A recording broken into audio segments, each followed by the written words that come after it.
Greetings. This is TK Trav, aka Travis Magus, here with LVX777. Today we're going to continue our book study of A Practical Guide to Kabbalistic Symbolism. We're going to go over chapter 11, which is going to cover the Sephirah known as Gibura. Gibura is related to Mars. It's also represented by gods of war and also knives and slicing things. Now, most people get the conception that Geburah and Mars is a malefic. Like in astrology, a lot of people consider Mars to be a dangerous planet, an aggressive planet, or something to be feared. But in truth, all of the spheres of the Kabbalah are holy.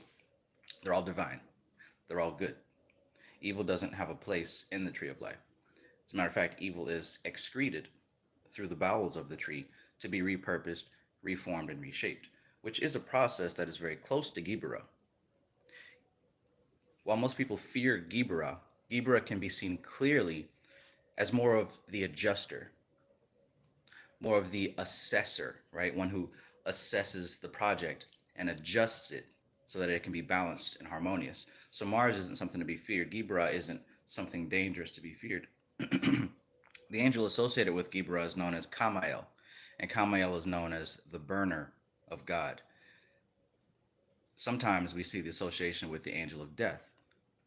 But again, this isn't something to be feared. This function of the universe represents the same quality of an artist painstakingly working on their project day in and day out for months and months and months at a time. Many of you may be artists, whether it's painting, drawing, or making music like myself. And we all have had that point where when you finish your creation or you're almost done with it, you kind of step away from it for like a day or two so that you can come back and listen to it with fresh ears. And then when you listen to it with fresh ears, you see some things that you might have missed or ignored before because you got so used to hearing it. Well, that process right there represents Geburah, the assessor, the adjuster. So in the sphere of Geburah, we also know that this is the sphere known as severity, the pillar of severity, as opposed to the pillar of mercy, mercy and severity. What that severity represents is the slicing away of what is no longer useful, the cutting away of what no longer serves the whole. Again, it isn't done with any evil intention. It's just a part of the cosmic process.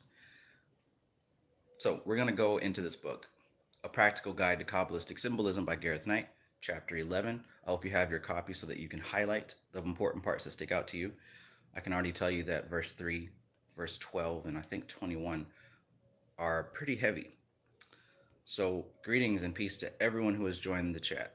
Good to see you guys once again. Pablo X9, peace. Sunshine Chick, peace and love. Cradle of Humankind, greetings from China, across the world once again. Dreamwise, peace God, peace, good to see you. We Grow Natural, good evening, good evening. Thank you for being here. All right, so if you haven't already, go ahead and hit that like button because like I said, YouTube is an algorithm, it's a program, it's a machine that runs on rules. And one of those rules that allow content to rise above the others is the amount of engagement that a video receives. So if you like the video, then like the video because that's a little bit that helps a lot. So let's continue. Serious Suit Triple Eight, good to see you, bro. Did Shango ever get in contact with you about his chef friend? He was asking about that just the other day. If not, ask him on Instagram because he was trying to connect with you about that.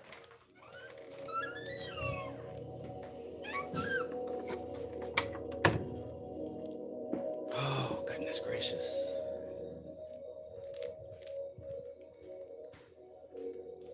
Cool. So we got to you. Awesome. Yeah, speaking of Shango, so he recently hopped on Fortnite and he actually played a few rounds with us just yesterday before the live stream. That was pretty interesting, pretty cool to have somebody from you know, the occult community enjoying the reindeer festivities. Because usually it's just me and my homies from in town.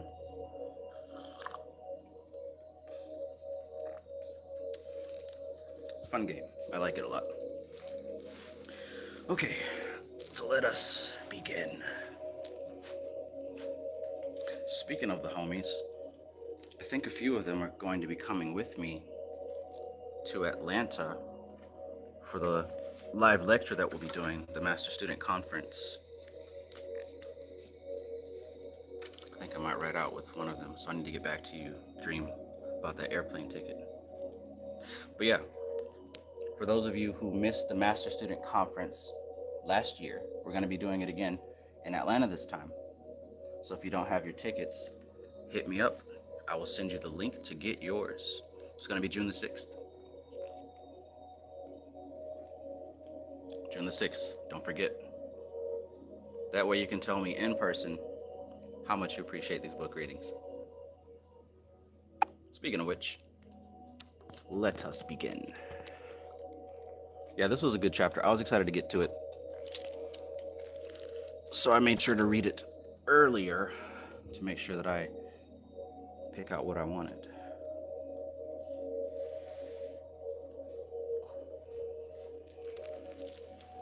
All right.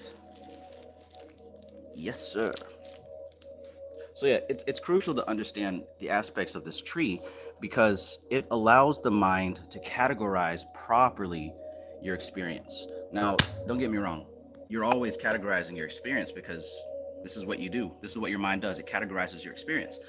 But there's a lot of things that we don't understand about memory and about the human mind and the ego and all. We don't understand a lot of it. So as I said last time, the concept of memory, according to the Vedic scriptures, is this massive thing. It's not just yours. We share it, right? Modern psychology calls this the subconscious mind. Modern psychology calls it the collective unconscious. But before modern psychology, the Vedics called this thing Chitta.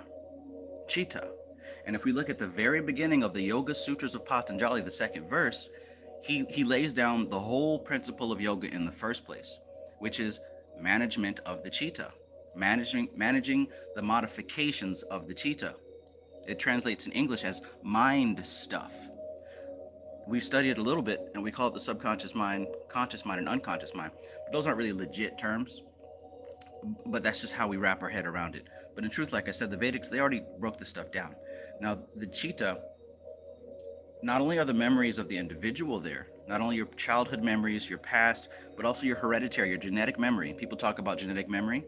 This is how your body develops into the way that it does based on genetic memory, which is pretty much like prototypes or like agreements, contracts that your ancestors made, right?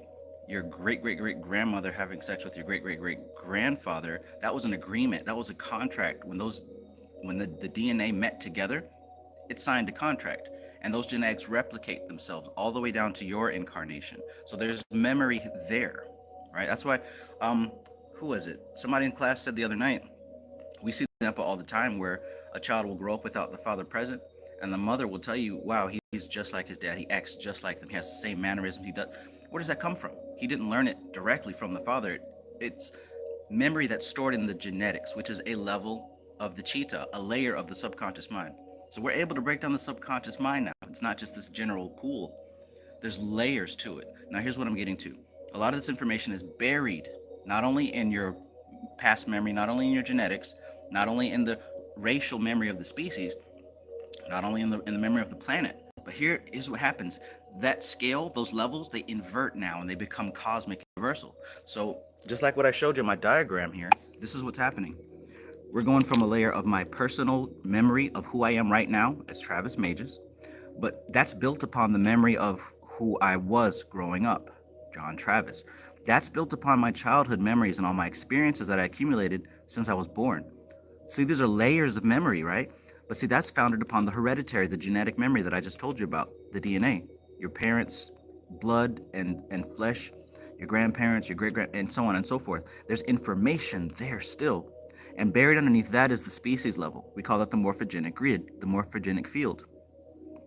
And below that, it gets more cosmic now. We're talking about the memory of the angels. Now, these aren't a bunch of people in the sky with wings. We're getting less individual and more general, right? It's expanding to the point now when I say these angels, they represent algorithms. They represent patterns. They represent vibrations, specific frequencies. That's why they say angel numbers and angel frequencies on the binaural beat and all that stuff. It represents a specific wave. And then that gets even more so till we get to these standing waves that don't really expire. That's the archangelic level. According to the tree of life, this is the level of Bria. And then finally we get to the God forms, which are that's the seed level of the universe. But anyways, this would be a Kabbalistic or a Hermetic way of breaking down Cheetah or memory. So what's the point? Why did I say all that? Because this information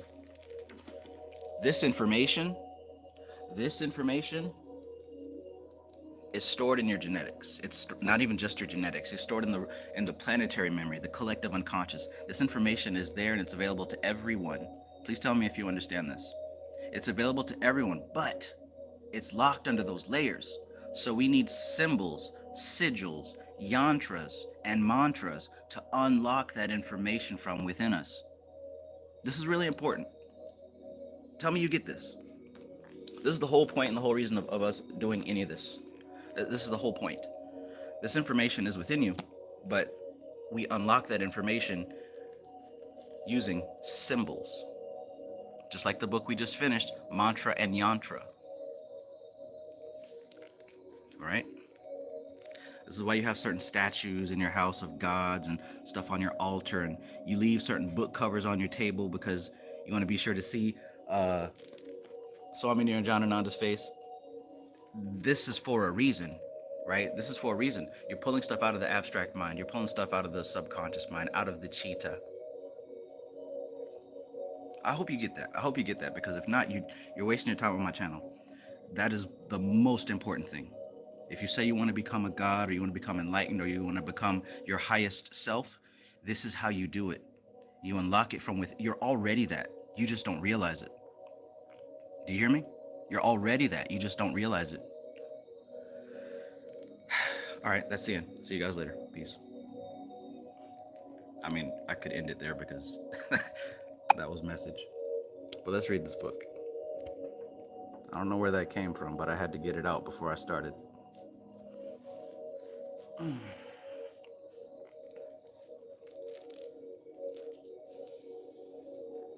Look, now we got 20 people in this live stream. I only see 10 likes. Go ahead and slap that like button. It enjoys that.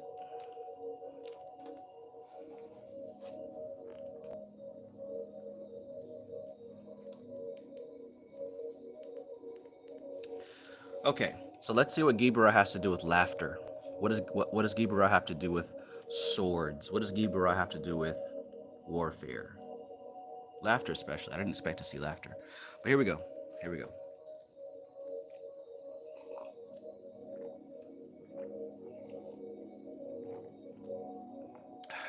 Downloads. Chapter 11. Geburah. Severity.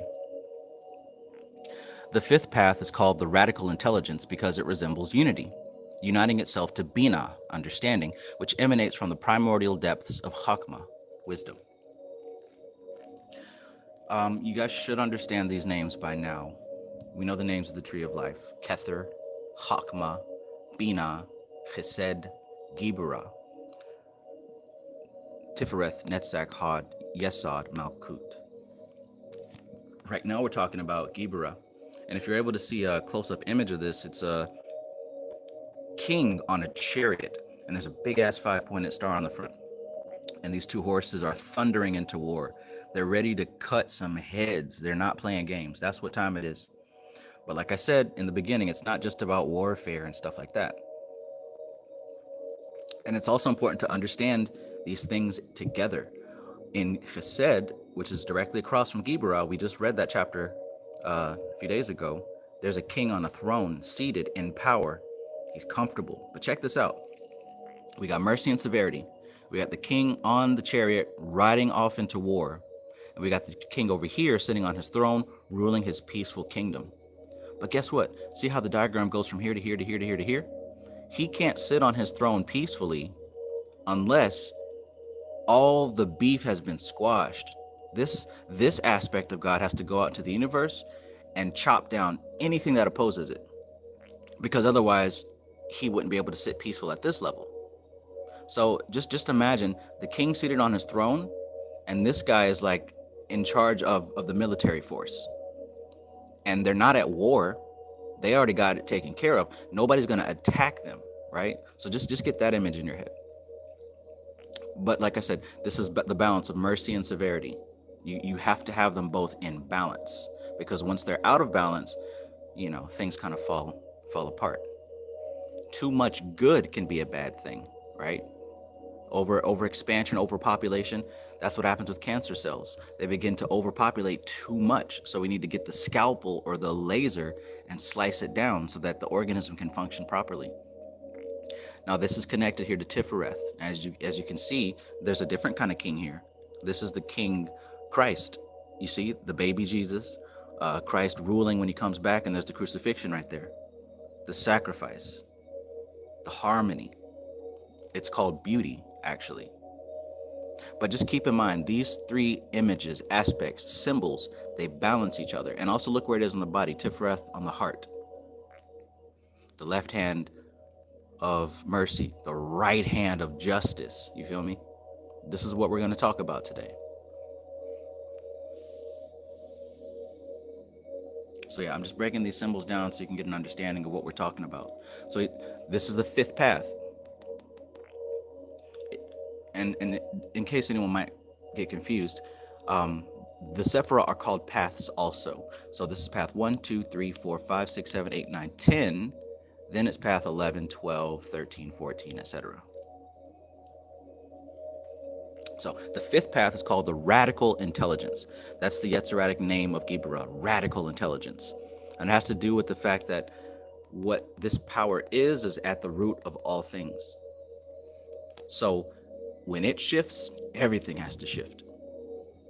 So the fifth path is called the radical intelligence because it resembles unity, uniting itself to Bina. See how it unites itself to Bina? Uniting itself to Bina, understanding, which emanates from the primordial depths of Chokmah, wisdom. Bina emanates from here. So the magical image, a mighty warrior in his chariot, the god name, Elohim Gibor, the archangel, Kamael, the burner of God. The order of angels are the seraphim, fiery serpents. The mundane chakra is Mars. The virtue is energy, courage. Titles, Pashad, fear, din, justice. So notice here, one of the titles of Geburah is fear. Most people get this confused because they think it's being afraid. That's not the type of fear that's associated with this Sephirah. And he's going to address this a little bit later on too. So this is not about fear or danger. It's a different kind of fear. I think one of the examples he uses is witnessing the power of God firsthand. Like say if you've ever seen a volcano erupt or a tornado rip through the neighborhood, or an earthquake, or if you've ever seen a mighty, powerful act of nature, it's that kind of fear. More like an awe, more like a terror. But like it says here, the spiritual experience is a vision of power. So the color in Atziluth is orange. The color in Briah is scarlet red. That's the one we mostly deal with. The color in Yetzirah is bright scarlet. The Asiatic color is red, flecked with black. Now the vice of this Sephirah is cruelty and destruction. Symbols: pentagon, five-petaled rose, sword, spear, the scourge, and the chain. 1. The Yetziratic text of Geburah is similar to that of Chesed in that it lays stress on the source of power and the supernals. Where the text of Chesed specifically mentions Kether, however, the text of Geburah specifically mentions Chokmah and Bina. That's something key right there. So, well, let me just finish and we'll get back to it.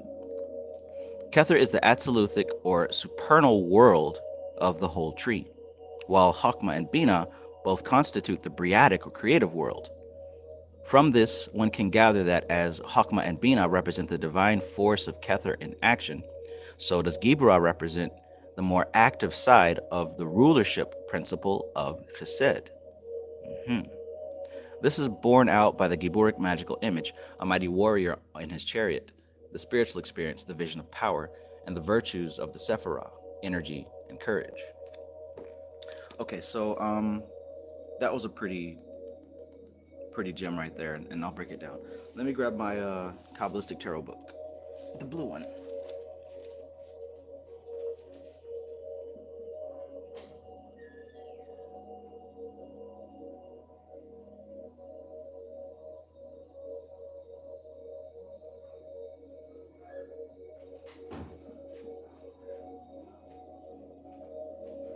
Wayne's World, party time, excellent.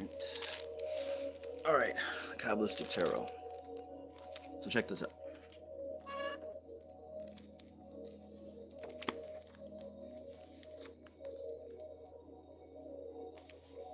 Let me know if you're following.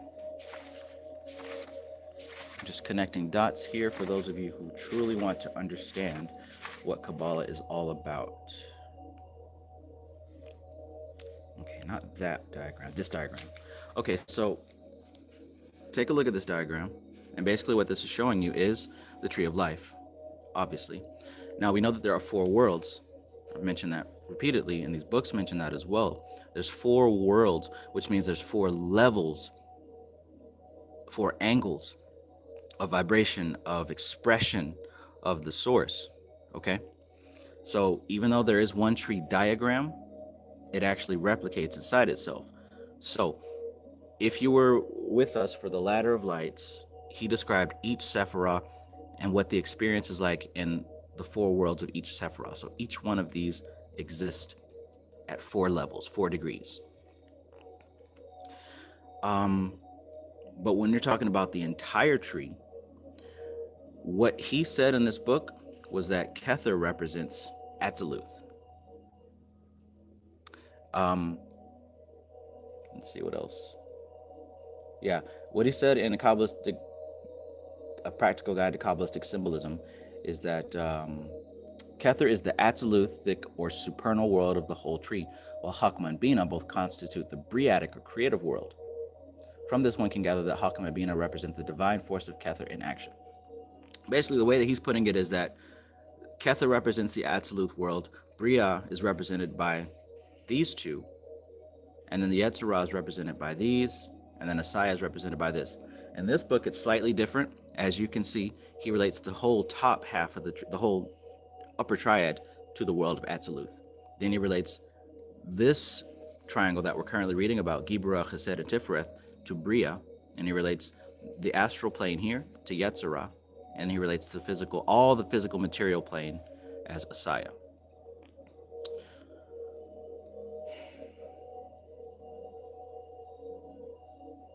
But what we're seeing here also is that the Atziluth plane, it doesn't really move much because it is the seed realm, the prototype realm.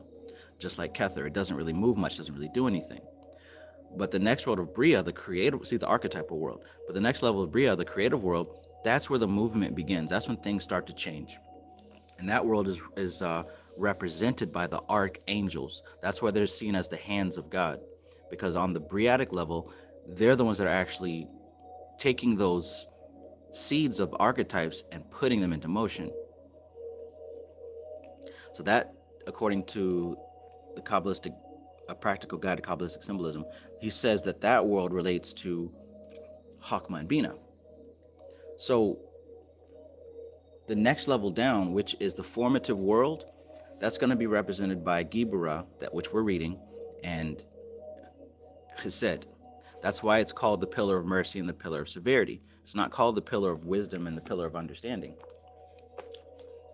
Right? Because technically, if you're looking at it, just looking at it, it should be the pillar of wisdom and the pillar of understanding. But it's not, because that's not where the action is taking place. And that's not where we grasp the activity that's taking place. We start to grasp it below the abyss. We can barely understand what's happening above the abyss. See? So it's called the pillar of mercy and the pillar of severity, because that's about as high as anyone can really see, unless they're extremely deep into the work. I know this might be kind of out there, but just follow. Bass and bass. Peace and big howdy to Travis and all present. Thank you, Travis. Superb content. Thank you. Peace. Good to have you. We Grow Natural says, got you. Okay, awesome, awesome.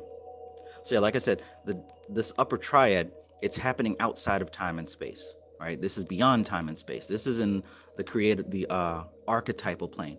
We talked about in these yoga books how the seers were able to purify themselves and meditate inwardly to a point that they were able to perceive the archetypal realm. And what did they do? They were able to symbolize what they perceived into certain yantras, into certain mantras. So it's very difficult to just describe what this represents, because this represents something that doesn't exist in the manifest plane. This represents something that's happening in the unmanifest. That's why these yantras are so powerful, because they're connecting ourselves to very deep layers. If you were here in the very beginning when I talked about these layers, when we're dealing with yantras and certain sigils, we're tapping into very deep aspects of our consciousness, or I should say, yeah, of our consciousness. See, most people don't go that deep. Most people can only get down to about the childhood level, because that's where the trauma is. And what trauma does is it kind of blocks the doors. It kind of locks the pathways of memory, so we can't perceive what's deeper than that. But as I said, these yogis were able to purify themselves to the point where that was no longer a problem, and they were able to go beyond their individuality. They were able to go beyond themselves, beyond the species, into something very divine. So it's not like they make up a bunch of gods and a bunch of symbols to worship. They're representing what was perceived in the inner planes. So, with that being said, those are visions across the abyss. The average person doesn't get to that point, let alone, past Yasad, which is the imagination realm. But it can be done. That's why Patanjali talks about the modification of this mind stuff is what yoga is all about. And how do you do it? With consistent practice and with non-attachment. Why?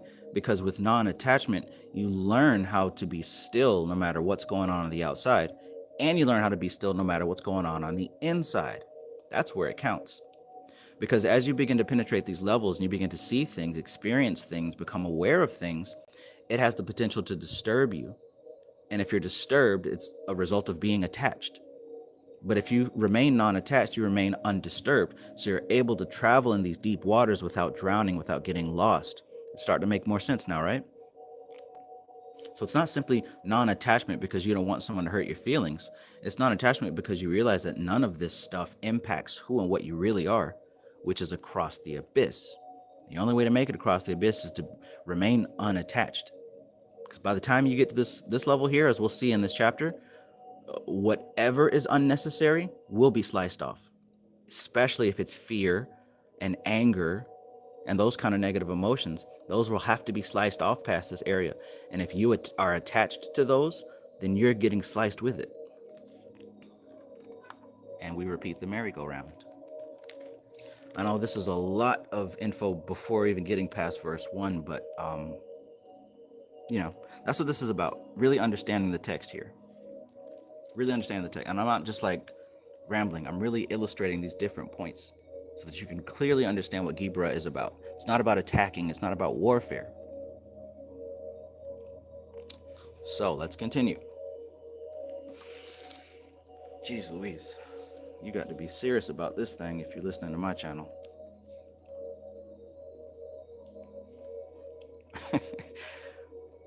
All right, so Kether is the Atsaluthic or supernal world of the whole tree, right? While Hakma and Bina both constitute the Briatic or creative world. Remember I said that. The creative world. That's where the archangels begin to move things, right? But we can't quite perceive that yet. So the next level is what we can perceive. That's why it's called the Pillar of Mercy, Pillar of Severity. Peace, Al Dicky. Greetings, greetings. Y'all, Micah, peace, peace. I don't know if I said peace to you.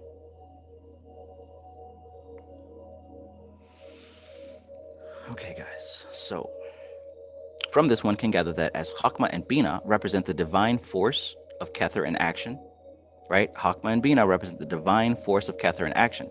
That's the relation between the God names and the archangels. If you don't remember, I'll just show the picture again because repetition helps with understanding this stuff.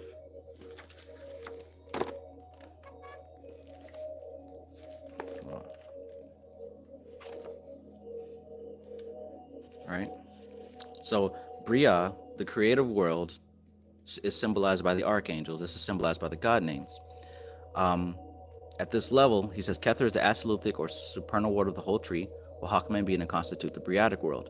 From this, one can gather that as Hakma and Bina represent the divine force of Kether in action, that's the archangels. They represent the divine force of the archetypal world in action. So does Gibura represent the more active side of the rulership principle of Chesed. So Gibura represents the active part of rulership. We're dealing with rulership here on both sides of this middle triangle. Remember I said the king on his throne and the king at war. This is the active side of the rulership. This is rulership too. This is the passive side of rulership. This is the active side of rulership. This is the harmonious aspect of rulership. Ben Gosling, peace. Useless familiar, peace, peace.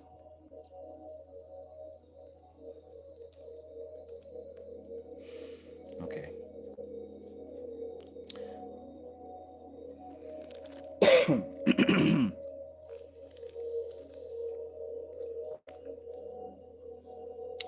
All right, so let's keep going. We're only on verse 2. Jeez Louise.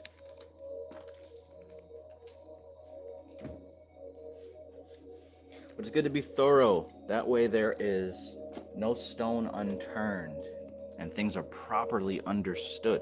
I mean, this is what Jnana is. This is what Jnana Yoga is. Analyzing the content so that there's no confusion. But this is only for the serious scholars, not for those who just want to be entertained. And there's a place and a time for that. But thank you for being here. The attributions of Geburah are almost all martial ones, though. Martial, like warfare, Mars. So the attributions of Geburah are almost all martial ones. And though, because of this, it is perhaps easier to gain an elementary conception of Geburah than of the other Sephirah, it can lead to some misunderstanding, for this Sephirah has its subtleties and profundities equal to those of any other of the spheres of the tree. So again, don't look at Geburah or any sphere as just, oh, well, that means that. It's just simple. Don't just look at it and toss an assumption at it like that, because each one of these spheres have subtleties that we miss and profundities that we miss. That's a good line. But check this part out. This is a good paragraph to describe what's going on here. He says, Geburah is basically a sephirah of adjustment and assessment. It is a sphere of absolute and unmitigated truth. One could say that it would have been in the light of Geburah that on the 7 days of creation, God looked at what he had done and saw that it was good. One tends to gloss over this action of God almost as a needless formality, right? Why would God look at his creation and say, oh, it's good? Like, you don't just do that. They put that in the book for a reason. So look what he says in the book here. One tends to gloss over this action of God almost as a needless formality. But in any mystical treatise of the quality of the book of Genesis, nothing is put in merely for the sake of effect. After the creative effort of putting things into form, there follows the necessity of scrutinizing the result intensely, purging the form of any excrescences or defects. That is a great description of Geburah. Now, when you see that word excrescences, think of excretion, like shit, like waste, like poo. And then defects, you know what a defect is. It's imperfect. It's, broken or not right in some way. So this is what he says. After the creative effort of putting things into form, right? After the creative effort of putting things into form, there follows the necessity of scrutinizing the result intensely and purging the form of any excrescences defects. So like I said in the beginning of this video, if you're an artist, times if you spent hours, days, weeks, months, maybe even years on a project and, got to a point where it's almost done or done, then you walk away from it for like a day or two just to clear your head. And you go back to it to listen to it again with fresh ears. Then you'll notice, okay, this might be off. Let me change that. Let me tweak that. And you start to perfect it. That's what he's talking about here. I mean, God did the same thing. According to the Bible, on the seventh day, he said, yeah, it's good. Then he rested. It had to be good first. That's the quality of the power of Geburah and what's actually happening here.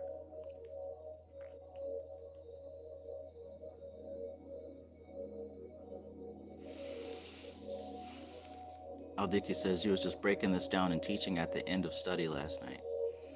Yeah, I love the overlap. Aldiki says, awesome teacher. Thank you. Matthew Watson, peace, bro. Peace. All right, so the process, number 4, the process can best be considered in the sphere of creative art. A painter, say, works at a canvas, building up colors and forms and interrelationship until he has created what he considers may be a finished picture. Jinny, peace. I like the way he puts that here. A painter works at a canvas, building up colors and forms in interrelationship until he has created what he considers may be a finished picture. He does not send it to a gallery for sale immediately, right? You don't work on a song and then instantly upload it to SoundCloud. Well, then again, some of y'all do. He does not send it to a gallery for sale immediately. He has laid down his brush. He takes a walk and returns to look at the picture with fresh eyes. He may turn its face to the wall and re-examine it again and again over a period of days, weeks, or even months before he declares it a finished work worthy to bear his signature. The standards he will use in judging various aspects of the picture will be set by the laws of the picture itself, right? Check that out. So again, myself, like when mixing music, I did study, what I'm saying? I picked up a lot of stuff as I go, but like I didn't have a preset that I would just slap on every song. I literally crafted each and every song according to itself. So if it was a song that had like some heavy 808 kick drums, I would have to turn the bass down on every other instrument just to make sure the kick would slap through the mix, right? Or maybe the hi-hats might be perfect in one song, but them exact same hi-hats might be too crispy in another song. So I'll have to turn it down. So you see what I'm saying? Like, instead of just slapping a preset on everything and just throwing it out like a factory, as an artist, we sit there and we customize every piece of art as it is, according to itself, right? I'm not going to sit here and write a book and then judge this book by another book that someone else wrote. No, it has to be judged as itself, the same way that the tree and all the spheres are connected and interrelated to each other. They balance each other. You can't, and that's another reason why it's very difficult to pull from another system if you're not really versed in it. If you're trying to mix and match all these different systems together, the reason people don't have deep advancement in their practice is because sometimes, or at least they don't understand the correlation between the different systems, right? See, I understand that tarot is related to astrology and also Kabbalah and also yoga and also Goetia and also all the other things that I study, even entrepreneurship. It's all connected to this. So I can literally find out how it's connected and balance it, right? See, this is why this is important, because when you learn the system of balances, you can see if something is out of place or something is off, and you can scrutinize it and craft it correctly because it's a part of the same system, right? You don't plug a PlayStation controller into an Xbox. It'll play the same games, but you have to play it on one system. That was a gem. Estella Mac, peace. Whew. I don't know what's going on today, but I'm seeing this stuff very clearly. Where was I? Yeah, the standards he will use in judging various aspects of the picture will be set by the laws of the picture itself. A patch of one color in a particular shape and position will be valid or invalid, look, according to its context in the rest of the picture, whether it balances up and complements all the other colors and shapes and other positions over the canvas. That's important. It's judged according to its context, not out of context, right? You can't just take a Bible verse out of context and squeeze it and try to make it fit your agenda. That's not how it's done, although people do it all the time, right?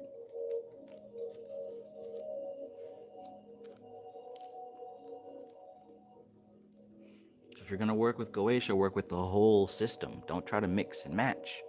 Try the system first, until eventually you realize the other things that you're mixing and matching are actually part of the same system. But like I said, you have to realize that. Don't just take my word for it. I can show you exactly how Goetia relates to tarot and Kabbalah. I can show you exactly how Goetia and these 72 angels of magic, all this relates to Goetia.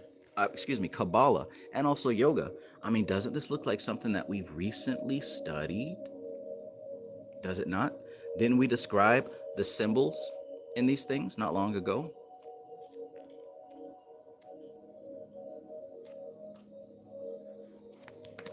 If you were following these books, if you're following these book studies, you should be able to break this stuff down. If not yet, very soon. You won't need anybody to tell you how to see the spirit world. You're going to know how to do it yourself.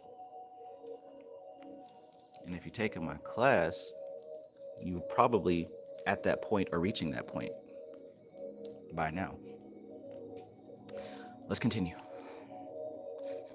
So yeah, verse 5, one can conceive that the creation of a universe by an intelligent entity would follow much the same process, right? The scrutinizing process of breaking down the art, right? An intelligent entity would follow much the same process. The building up of the forms and relationships of a painting, like the formulation of the forms and relationships of a universe, can be posited as under the presidency of the Hasidic sphere, right? So building up the forms, taking all the paint, or say if you're making music like I did, you're going to start getting your synths together. I'm going to use this sound and this sound. You start making your drum kit, right? I want this kick. I want this snare drum. I want this hi-hat. Or, if you're playing a video game, you start to choose your skin, your loadout. You start getting all your pieces together. That relates to chesed, right? The gathering and the building up of forms. That is chesed. A practical example, if you need help gathering ideas and building up forms, you'd go to chesed for that. But notice that Geburah happens in the opposite way. So let's continue. The building up of the forms and relationships of a painting, like the formulation of the forms and relationships of a universe, can be posited as under the presidency of the Hasidic sphere. The clear-eyed assessment of the work of the art or of the manifested universe and the erasure or correction of any falsities would thus be an action of Geburah. Right? So the building up of the forms belongs to chesed, but the clear-eyed assessment and erasing and correcting, that belongs to Geburah. Building up, tearing down, but it's in context with the system. It's not good versus evil, mercy and severity.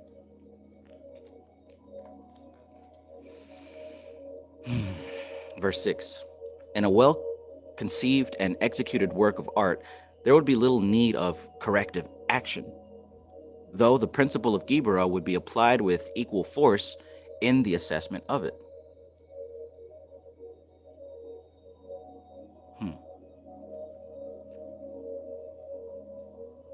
Okay, yeah. So in a well-conceived and executed work of art, there would be little need of corrective action. Makes sense. Little need of corrective action because it's already well conceived and executed. Though the principle of Geburah would be applied with equal force in the assessment of it. In a botched work, the subsequent corrective action, which is a different aspect of Geburah, would need to be greater. Because it's botched, so the corrective action would need to be greater. The same applies to the universe. One could imagine that the creative work of God would require little subsequent adjustment, but some of the colors God has used are human and capable of independent action.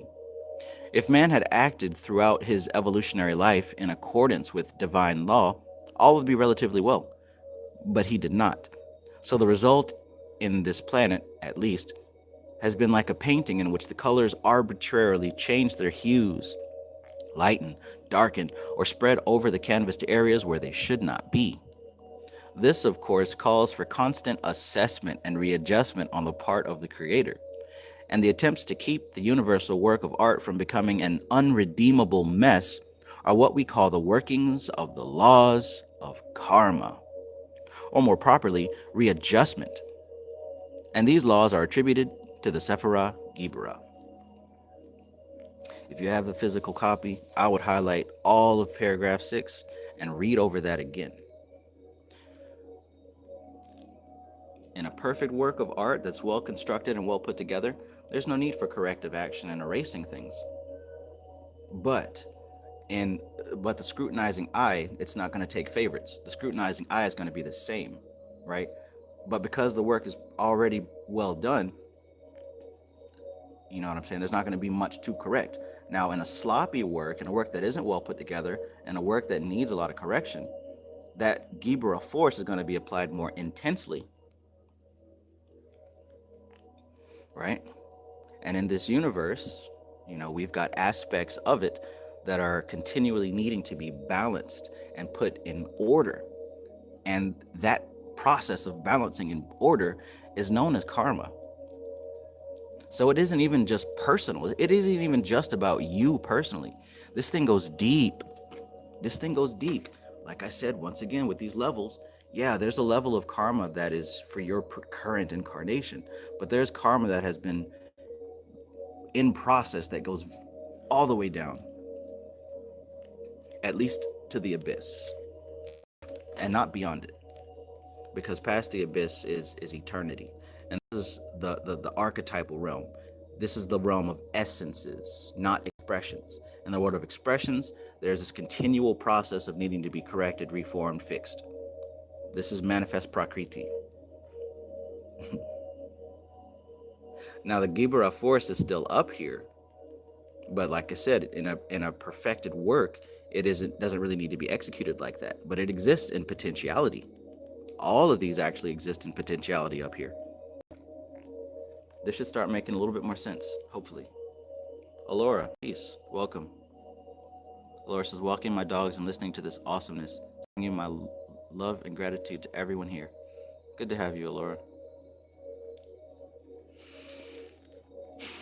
So yeah, after this, you guys should really start to understand that Geburah is not just about warfare, it's the corrector.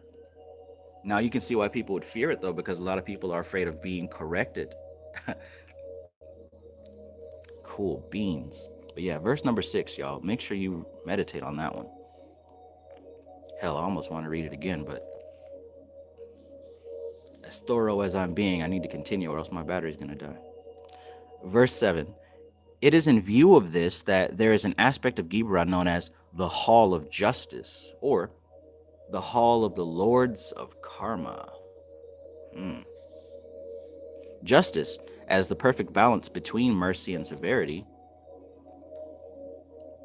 Remember, mercy and severity? Justice is the middle.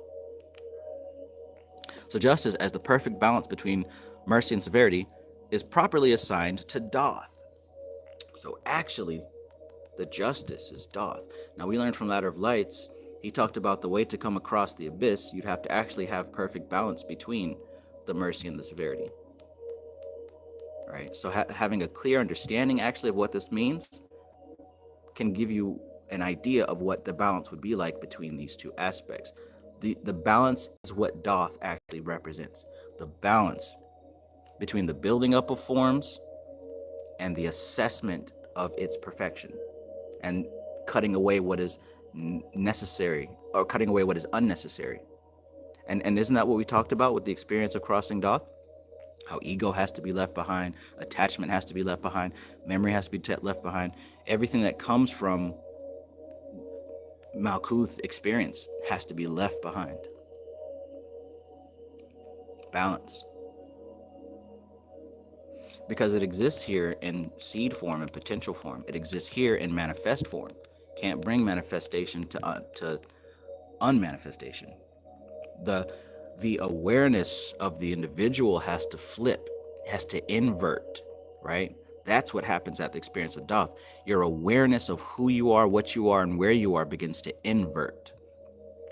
You go out of space-time, out of time and space, into the unmanifest, into the causal plane, into the potential realm. It takes a different way of thinking. And that's why in Ladder of Lights, he said a good way to think about Doth and the upper triad is if you were to draw the tree out like this. See? Because it operates differently. You see how the upper triad here is the triangle pointing up? It's just like this folded paper at an L shape. It inverts. Your understanding of reality inverts. That's what happens across the abyss. And see there? That balance in the middle, that justice, that's what Doth is. Justice is a realization. It's not having revenge or solving a specific case. It's a realization of what reality actually is. When you get to that point, things invert and they flip and they operate at a different angle. Goodness gracious, great balls of fire.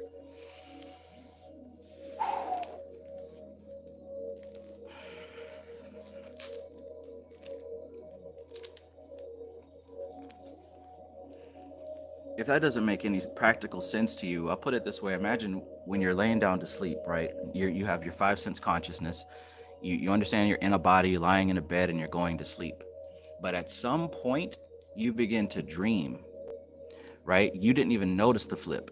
You didn't notice the flip. It was as if you were in five sense reality in a body, then suddenly you find yourself in a dream. The dream state is a different state of awareness, different state of consciousness, and it requires your awareness to flip, right? That's what I mean.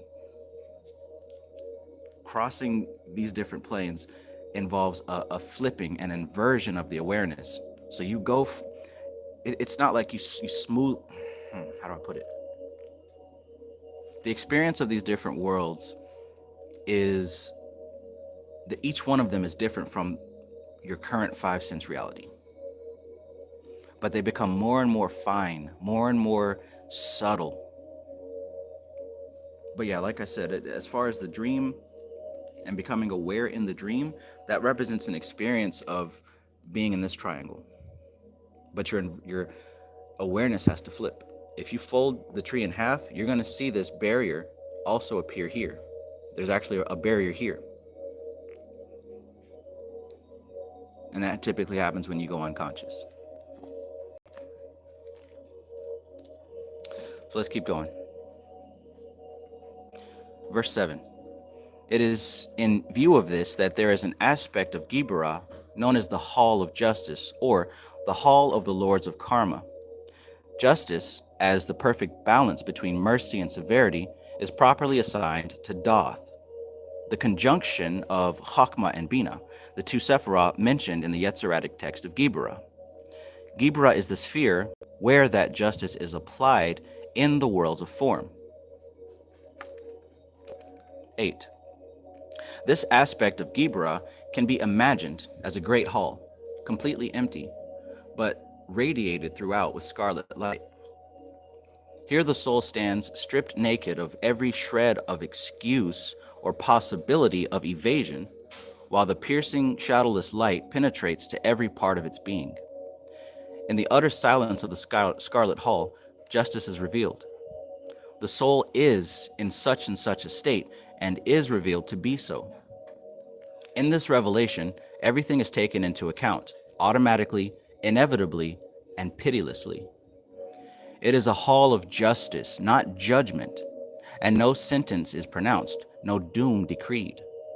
Silence reigns supreme, the silence of Binah, understanding, to which the Yetziratic text says Geburah is united. And Gibura is resembled to unity, for the part is taken into account as being a part of the unified whole.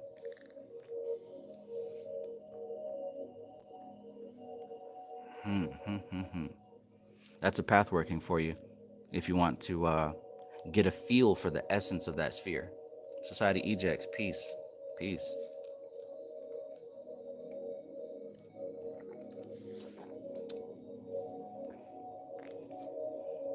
Here the soul stands stripped naked of every shred of excuse or possibility of evasion.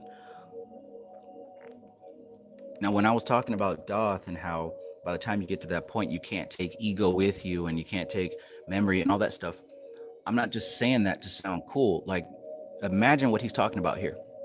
Here the soul stands stripped naked of every shred of excuse or possibility of evasion, while the piercing, shadowless light penetrates to every part of its being. There's nothing to hide at this level. There's no excuse to make. There's nowhere to go. So, of course, what is false, what you've been clinging to that isn't true, that's going to be exposed. Everything's going to be exposed. There's no faking it till you make it at this level. At this level, everything is as it is. And here's the thing. If you can't take it, then your awareness becomes rejected down to a level where you can take it, basically. But again, this is why I keep saying non-attachment. You have to be able to look at yourself in a clear mirror and not be moved. Of course, there's going to be things there that, might not be the best, but can you look at those things and not be influenced? Can you look at yourself clear in a mirror and not be influenced?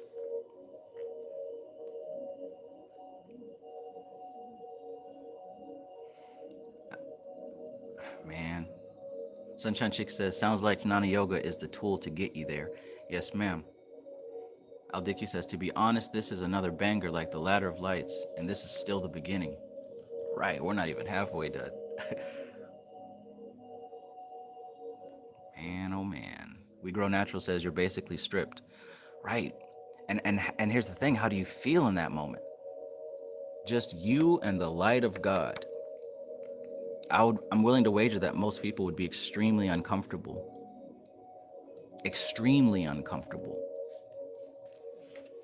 Unbearably uncomfortable. And this is why I'm saying what I'm saying. Like, none of this stuff I'm making up. Like I said with the system, you have to be able to check it with the system. I keep saying that most people don't go past that childhood level because that's where the traumas are. That's as we start penetrating deeper here, that light becomes more intense and you begin seeing reality as it actually is. It's very dark at the surface level because you think you're somebody. So you attach to objects and sense orientation. You attach to things that you like and you don't like. That's darkness. That's ego. It has a purpose that we have to have that quality to function in this realm. But that's what makes it an illusion. Illusion doesn't mean it's not real. Illusion just means that the way we see it is incorrect from how it actually is. Relative, not absolute. But what he was saying there about the soul standing stripped naked of every shred of excuse or possibility of evasion, while the piercing shadowless light penetrates to every part of its being, this is happening as you go deeper within yourself. At this level, a lot of people don't like what they see, so they run back. This is terrifying, so they run back. But if you're able to look at it with non-attachment, that becomes your ticket and your key to cross deeper and deeper. But guess what? As you're going, you've only made it past your personal memory, your personal chitta. Imagine what it's like going into the hereditary chitta. What if there's something in your bloodline that you really aren't proud of, that you would be terrified of, ashamed of, right? Angry about? You're going to have to still have that non-attachment to penetrate deeper. And guess what? By the time you make it to the species level of going inward, of course you're going to see horrible things. You're also going to see beautiful things. But non-attachment has to be there as well. Some people have made it to the hereditary level and they saw beautiful things and they clung to that. So all they talk about is, what their race did on planet Earth, right? But look at the ego there. We're talking about how special and important this racial group is and what this race did. Now, there's a purpose for that, of course, right? But non-attachment means you have to look at that still and not get any personal pride from it. but also not any personal rejection from it, because those are things that belong to this surface level. So yeah, of course, as you go deeper into the universe, you're going to see things that might be horrifying, but also wonderful. Non-attachment is the key to cross those boundaries.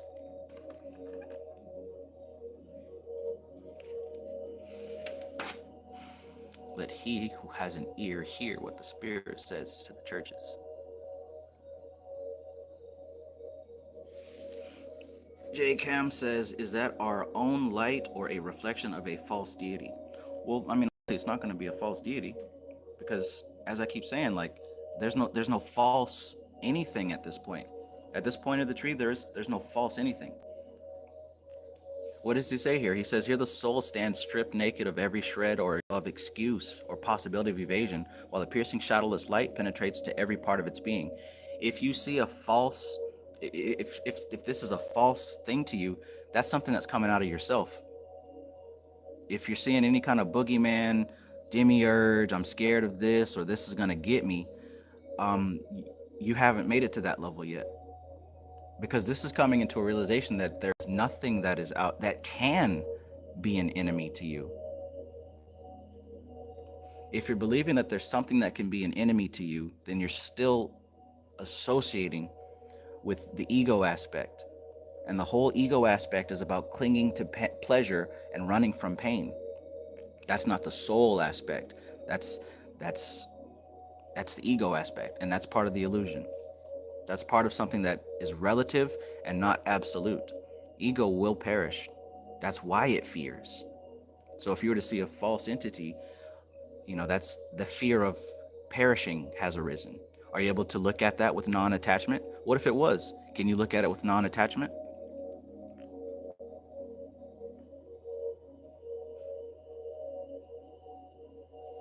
You know what I'm saying? Like, when you get to this point, there should be nothing that can stop you.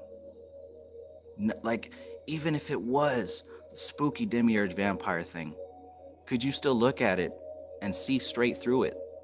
It's still an aspect of you. It's still an aspect of you. There's no fear. How much power will it have at that point? I mean, maybe you'll find out, because at that point you reabsorb it, you become one with it. Maybe it was that way because you weren't integrated with it yet. Maybe it's your duty to correct that aspect of self. You see what I'm saying here? Like, you literally cannot leave any room for fear whatsoever. There's nothing out there that's going to gobble you up unless you're food to be gobbled. Excellent question, J. Cam. Thank you for that. All right, let's keep going, because this is delicious.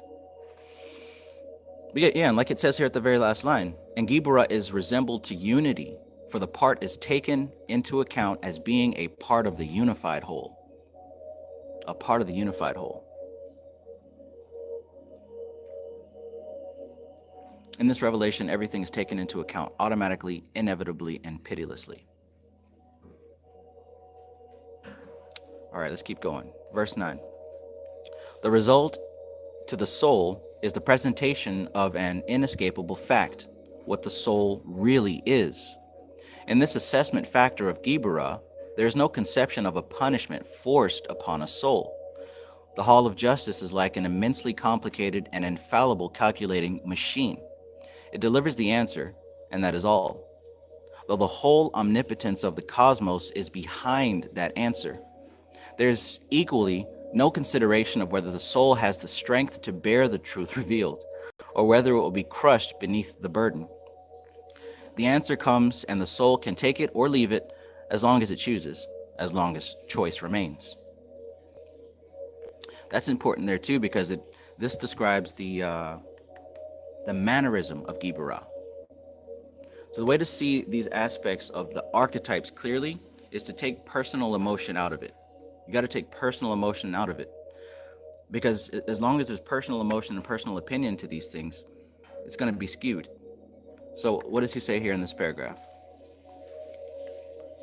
He says, in the assessment factor of Geburah, there's no conception of a punishment forced upon a soul. So it isn't anything personal. It's literally just a calculation. He says here the Hall of Justice is like an immensely complicated and infallible, which means it cannot be wrong. It's an immensely complicated and infallible calculating machine. Machine. Algorithm. Process. 1 + 1 = 2. There's no emotion about that. It delivers the answer, and that is all, though the whole omnipotence of the cosmos is behind that answer. There's equally no consideration of whether the soul has the strength to bear the truth revealed, or whether it will be crushed beneath the burden. So that there's not really any emotion going both ways, because this level is simply the truth, whether you can take it or not. It doesn't have any consideration on whether you can take it or not. Its job is only to do its job, not how you feel. And that's probably where we get the mannerism of the archangel represented here, Kamael, the burner of God. Good stuff. Cold-blooded. Calculating machine. Sounds very Matrixy, very Terminator 2-ish. Verse 10. The subsequent actions necessary to bring the soul into correct alignment with what it should be are no part of this particular force of Geburah. So check this out. It'll give you the judgment, it'll give you the assessment, the calculation, but the subsequent actions necessary to bring the soul into correct alignment, that's not what Geburah is about. Geburah is only there to show you what's there in the mirror. It doesn't give you the necessary tools to, get better or worse. It just shows what's there. All right, so verse 10. The subsequent actions necessary to bring the soul into correct alignment with what it should be are no part of this particular force of Geburah. The necessary balancing, compensating, or adjustment may well come under the action of the destructive side of Geburah, but could equally be under some other sphere of the tree of life. Thus, a soul which continually refused to face up to the facts of life, of the instincts, would probably best profit from the influences of the constructive side of Yesod. A lot of people can't take the heat of Geburah. So they're better off sticking to Yesod, right? Because if you can't take this, forget about this. But also what he's saying here is, at this point in the tree of life, this is where you're able to see clearly whether you can take it or not.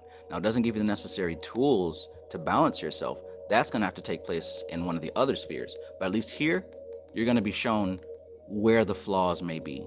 You're going to, just like I said, like he said with the artist looking at the painting, analyzing it and seeing what needs to be changed. The analysis doesn't change it, but it shows you what needs to be changed. So you're going to have to tinker and alter something else, but at least you'll see it clearly. Let me know if that makes sense.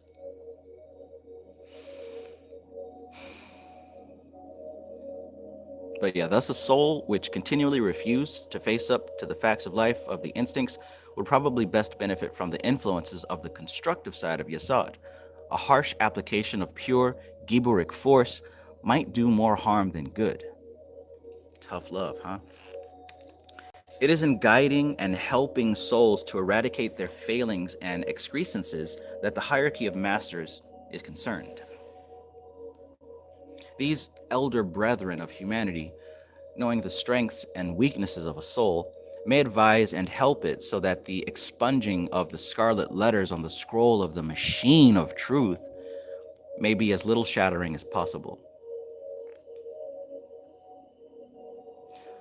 Whether the soul asks that aid or seeks that advice is a matter for that soul alone to decide. But however long the truth is evaded, it still has to be faced in the end, whether in the hard way or by easier ways. It matters not to the forces of cosmic balance. Gibura said, we can do this the easy way or the hard way. I literally don't care, but it's getting done. Yikes. Look, we can do this the easy way or the hard way, but we're going to do it.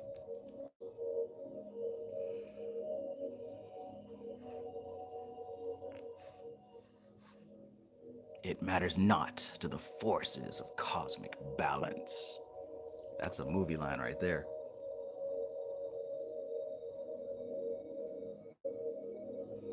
Whether the soul asks that aid or seeks that advice is a matter for that soul alone to decide. But however long the truth is evaded, it still has to be faced in the end, whether in the hard way or by easier ways. It matters not to the forces of cosmic balance. Verse 11. In its more positive corrective side, Gibura shows the joint action of the active and passive pillars within itself, probably more clearly than any other Sephirah. There are souls which can face a terrible death in some religious, political, or other cause, a death which, by reason of the physical makeup, cannot cause very prolonged agony. I remember seeing that last night.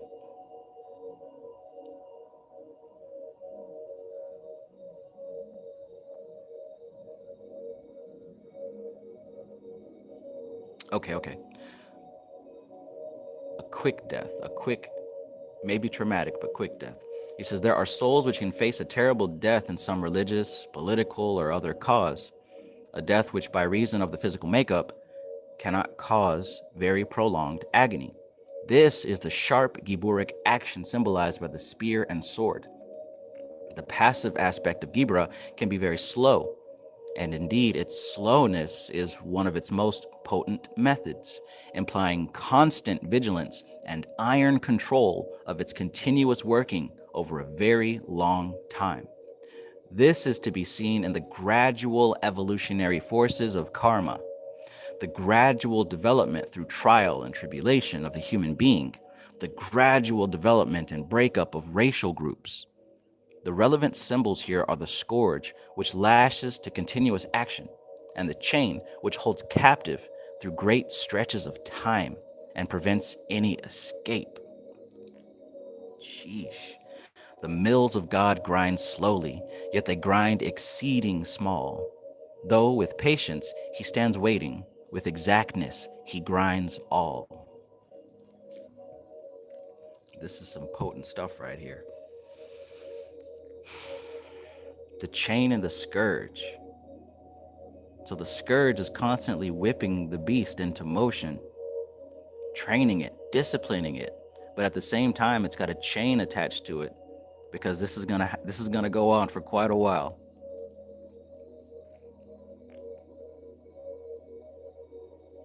I'd imagine you stay in that position until you become the one holding the chain and the whip. Interesting.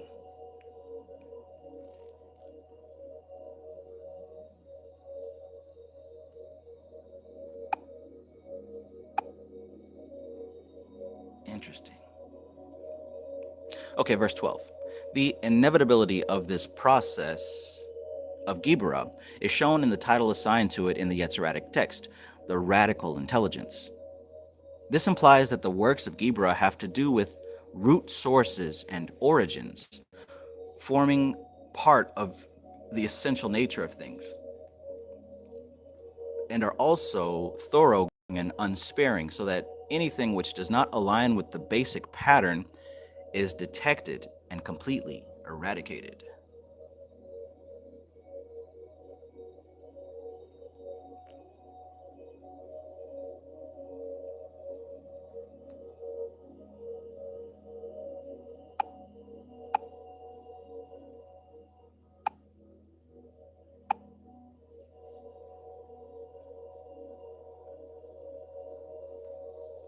Hmm.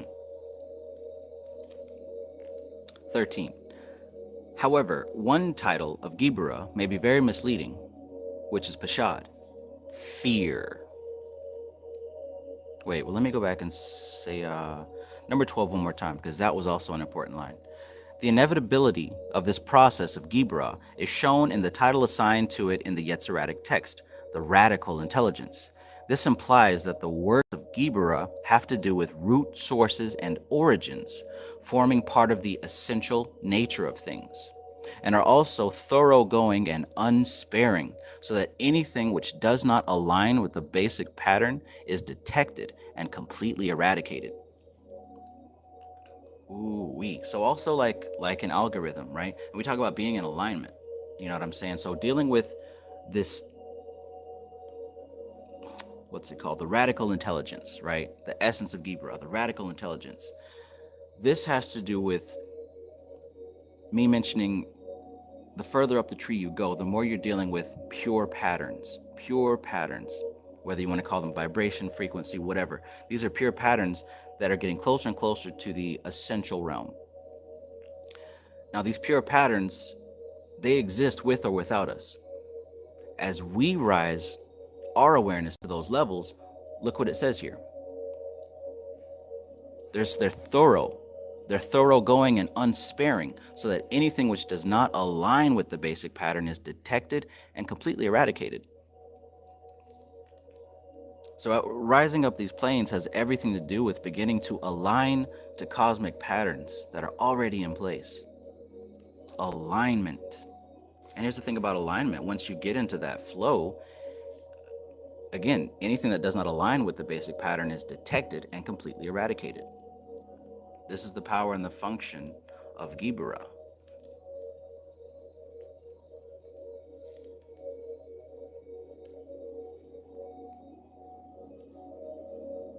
Okay, so back to 13.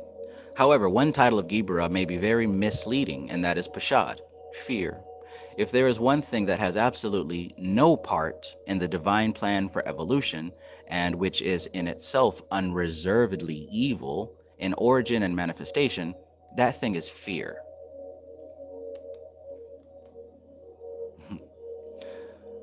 If there is one thing that has absolutely no part in the divine plan for evolution, and which is in itself unreservedly evil in origin and manifestation, that thing is fear. Don't bring that shit over here.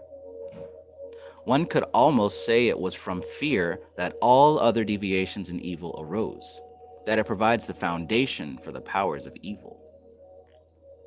Kevin Wise, peace and greetings. No fear, absolutely none whatsoever. Fear in its essence and its manifestation is evil.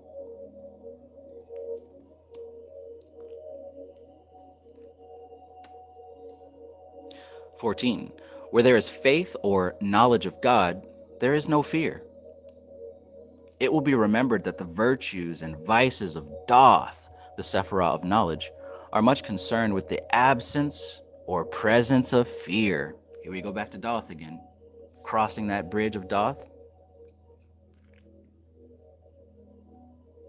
Seeing yourself clearly in the light. There's nowhere to hide, nowhere to run. That means everything that is untrue, everything that is false, everything that is a lie, it dissolves. It dissolves. But check this out. If you're able to survive that, you become aware of what is real. You become aware of what is fundamental and divine. And it's what remains. It's what remains at that point when you're able to look at yourself stripped of any excuse. And you start to develop what's known as faith, which can also be called knowledge of God. How can you be afraid of anything if you know? How can you be intimidated if you know?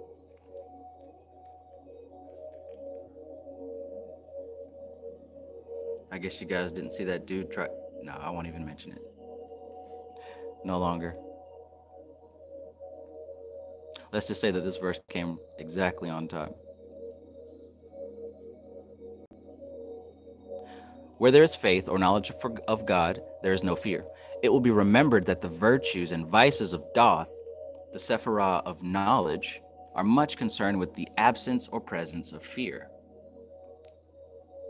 Kevros, peace, peace.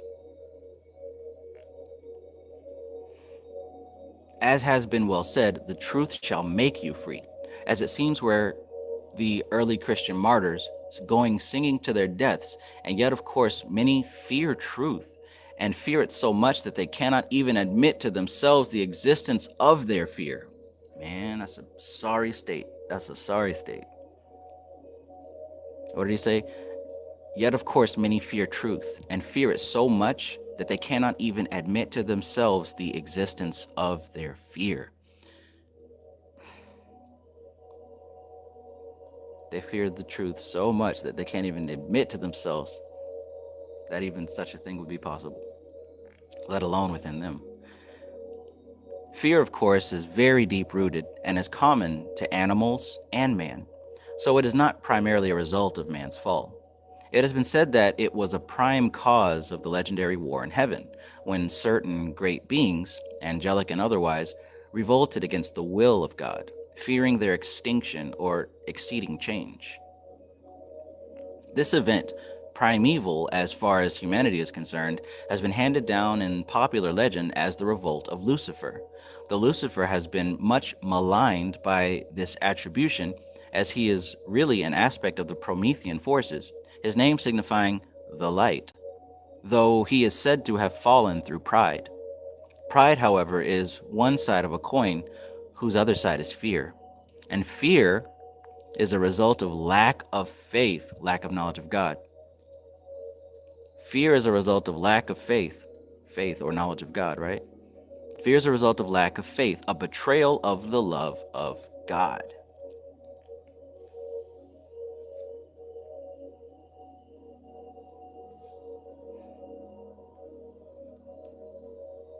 Mm-mm-mm. 15. Geburah is one of the holy Sephirah, and so fear should have no part in it, nor should fury and anger, for all these things are aberrative and not part of the divine plan. They are symptoms and products of departure from the plan. Assessment and corrective action are part of the plan, but this does not mean destructive criticism or fury and anger to produce fear. These are typically human distortions. It is interesting to consider the tone scale of human ability put forward by Hubbard and used as a basis for Scientology and Dianetics. Here, the human being functioning at the height of his powers is said to be in a condition of eagerness and exhilaration, and it is obvious that the analytical and corrective work of Gibura could best be done by a human being functioning at this level. As aberration increases, so the human being becomes less efficient, and instead of the eager exhilaration, one has drops in ability ranging from strong interest, mild interest, indifference, boredom, resentment, and so on. Through anger and fear, to grief and apathy, which in its most apathetic form is death, to complete indifference to survival. Sounds like Tamas, right? Sounds like Sattva, Rajas, and Tamas, doesn't it? Interesting. Verse 16 sounds like he's talking about Rajas, Sattva, and Tamas. Now, obviously, one of the 10 holy Sephiroth, the emanations of God immanent, could have little to do with a state of such heavy human psychological occlusion as anger or fear. So you see that breakdown that he just gave of where anger and fear is on the scale of the human psyche. That's something that's very close to the manifest at its lowest state, right? Because, like he said, like many others have said, fear is a result of attachment of ego. Fear, because fear is a lack of faith, a lack of knowledge, honestly, a lack of knowledge of reality. Fear is clinging to something as if you don't have it. Fear is avoiding something as if you're not one with it already. So when we talk about fear being related to Geburah, it's not that kind of ego fear. It's not the fear of death and the fear of pain, not that fear. But also something important he said is, looking at a scale, at the top of the scale, a human being is going to function at his best when he's eager and exhilarated at the top of his game, right? When you're eager, when you're exhilarated, when you're at the top of your game, this analytical and corrective work of Geburah, what we've been talking about, you can do this job clearly, right? With a clear head, right? So he said the work of Geburah could best be done by a human being functioning at this level. But here's the thing, as aberration, which is error, as error increases, so the human being becomes less efficient. Right, so we got somebody at the top of his game, then we got somebody underneath that who has a strong interest, mild interest, then indifference, then boredom and resentment. Once again, I'd have to whip this book out, Power versus Force. And looking at this book on page 90 and 91, Of course, we've seen this scale, this chart, map of consciousness. And I'm seeing the same type of thing. Look what he says here. Indifferent, vengeful, apathy. These are down on the lower levels. This is a good one to get if you don't have it. You can also Google this chart. It's called Map of Consciousness.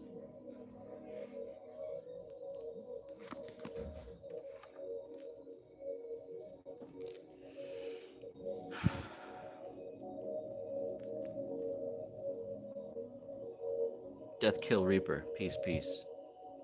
Sherry Berry Charbet, greetings.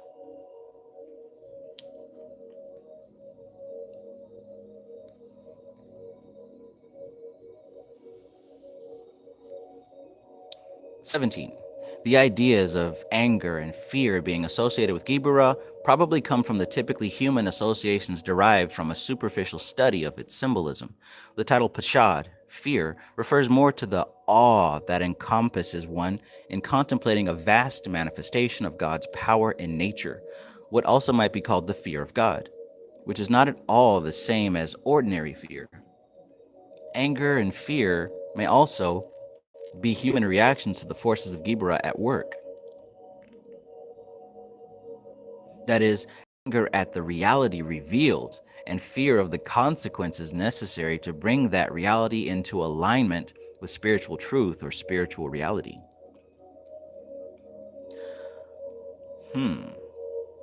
19.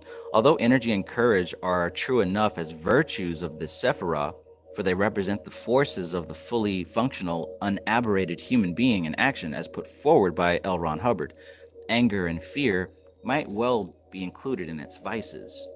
Cruelty is obviously a Geburah vice. For apart from the cruder varieties of physical cruelty, on its subtler levels, it is a distortion of the powers of assessment and correction into carping criticism and mental and emotional bullying.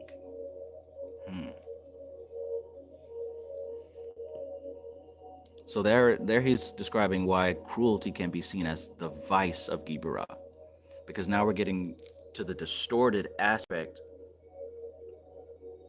of the assessment and adjustment powers of Gibura. When that becomes corrupt, it starts getting crude. It starts getting very distorted, right? So the distortion of the powers of assessment and correction into carping criticism and mental and emotional bullying. That is from the essence of Gibura, but it's the vice, it's the negative side.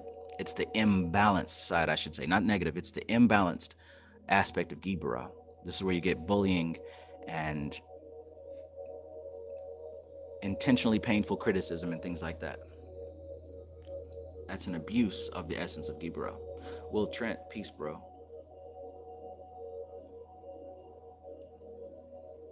Liam Murphy, peace, greetings. 20. The attribution of destruction as a vice, though, can lead to misunderstanding, and it would be better to consider the vice as wanton destruction. Destruction where destruction is needed is a necessary and holy thing, and is indeed under the presidency of the fourth aspect of the deity. Destruction where destruction is needed. There are many people who look upon anything destructive as evil, but this is only because they take the short instead of the long view and consider any change as a threat to their security. Thus we have the old bogey, fear, cropping up again. So one more time, as I've said before, many times, talking about crossing over doth, at this point is a point where you literally have to let go of everything that you're attached to. Because attachment is the function of ego. That includes memory, that includes personality, and all these other things. But before you even get to that point, you've got to come across chesed and Geburah. But it's actually in Geburah where he says here, There are many people who look upon anything destructive as evil, but this is only because they take the short instead of the long view and consider any change as a threat to their security, right? Thus we have the old bogey, fear, cropping up again. 22. But a moment's thought will show the fallacy of this fear of destruction. If one has a cancer, the desirability of the destruction of that growth should be obvious to anyone. On more subtle levels, the forces of change are always about us, pressing us on through the centuries, and new forms have to be found to give expression to these new forces. I'll read that part again. On more subtle levels, the forces of change are always about us, pressing us on through the centuries, and new forms have to be found to give expression to these new forces. As our Lord pointed out, one is asking for trouble by pouring new wine into old bottles. Yet despite this, it seems that humanity needs wars and disasters before it gets the impulse to break down the old and build the new. It required the devastation of 2 wars to clear many European slums.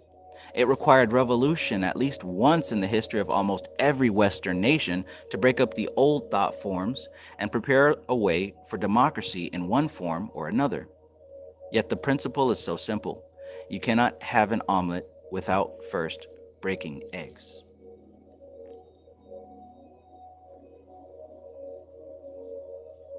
'23. The same resistance to change occurs in the makeup of the human being on his quest for spiritual enlightenment. You guys should know about that one. I know about that one. The same resistance to change occurs in the makeup of the human being on his quest for spiritual enlightenment. Perhaps the greatest barrier to every student is the refusal to let go of past emotional and mental habit patterns. Perhaps the greatest barrier to every student is the refusal to let go of past emotional and mental habit patterns. In the revelation of St. John the Divine, he who sat upon the throne said, "Behold, I make all things new." But one cannot make all things new within oneself without changing the old. It is when an esoteric student invokes the forces which will make things new and then tries to oppose the resultant changes that he gets himself into trouble. You ever do something or ask for something in a ritual and then decide you don't like it and try to fight against what you put into place already? Yeah, that's definitely a lesson.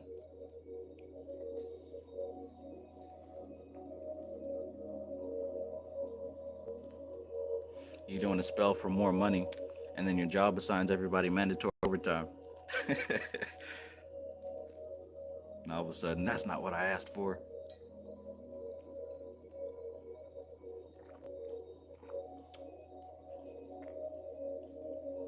That's a funny one. It is when an esoteric student invokes the forces which will make things new and then tries to oppose the resultant changes that he gets himself into trouble. The spiritual force comes boring in like a drill through wood, and if it meets any blockages, then the heat and friction starts, which can be not only uncomfortable, but even injurious to the soul. Damn. That's why they say be careful what you ask for, because you just might get it. That's a good paragraph right there. 24. I didn't write that down, but I'm going to write that now. 24.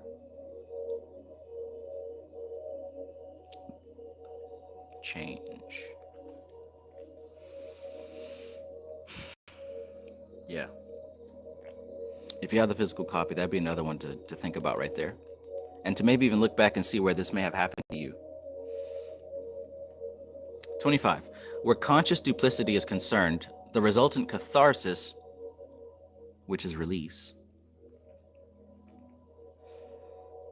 Where conscious duplicity is concerned, the resultant catharsis will be even greater.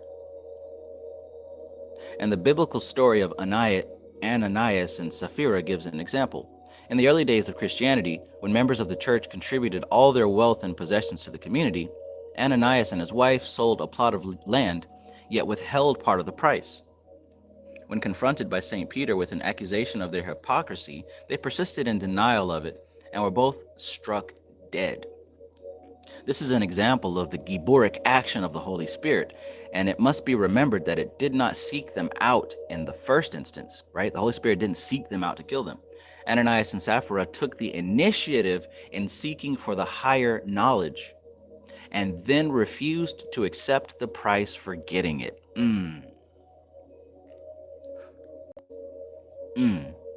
Tried to hold on to their old security whilst seeking for the new. That's a level a lot of people are at right now. Check that out. In the early days of Christianity, when members of the church contributed all their wealth and possessions to the community, Ananias and his wife sold a plot of land, yet withheld part of the price. So they didn't give their tithes. Of course, this is a story. This is a metaphor, right? When confronted by St. Peter with an accusation of their hypocrisy, right, they persisted in denial of it and were both struck dead, lying about it. This is an example of the Giburic action of the Holy Spirit, and it must be remembered that it did not seek them out in the first instance.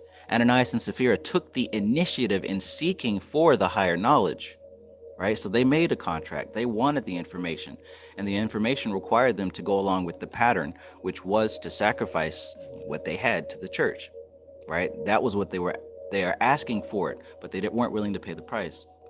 So here's the thing. Ananias and Sapphira took the initiative in seeking for the higher knowledge and then refused to accept the price for getting it. They tried to hold on to their old security while seeking for the new. That's the lesson on that story, that last line. 26. There is a great lesson here for whoever seeks to invoke the powers of the Spirit. Changes will be necessary in the orientation of the soul, and if that reorientation is denied or resisted, then the product of the resultant conflict can be unpleasant in the extreme, resulting in bad cases, in nervous or physical breakdown, insanity, or even death. I remember seeing all these videos of people who were like, oh, I was an occultist and I worked with magic and da-da-da-da, but now I'm a Christian because that stuff almost ruined my life and it almost killed me, da-da-da-da. Well, this is what you're looking at here. You're looking at a person who tried to do this right here, right? Took the initiative in seeking for higher knowledge and then refusing to accept the price for getting it. Now, I'm not saying that there's a specific price, but the price is change. That's what the price is. In order for your soul to come into alignment with this higher information that you're seeking, reorientation must take place first. The way you see the world has to change. It has to turn upside down. Like I said before, there's an inversion that has to take place. You're asking for something. Well, the thing is, you already have it, but you can't see it. So your eyes have to change. Changes will be necessary in the orientation of the soul. And if that reorientation is denied or resisted, then the product of the resulting conflict can be unpleasant in the extreme, resulting in bad cases in nervous or physical breakdown, insanity, or even death. And whilst evil intentions reap their own evil reward, sorry about that. Let me turn that off. Stop it. Oops, wrong button. There we go.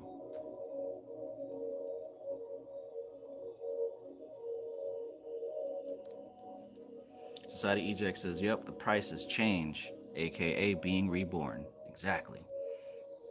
And these people that get messed up, it's because they rejected to pay for what they asked for, right? So it has everything to do with the individual, not with the science, right? It has everything to do with the individual, not with the science.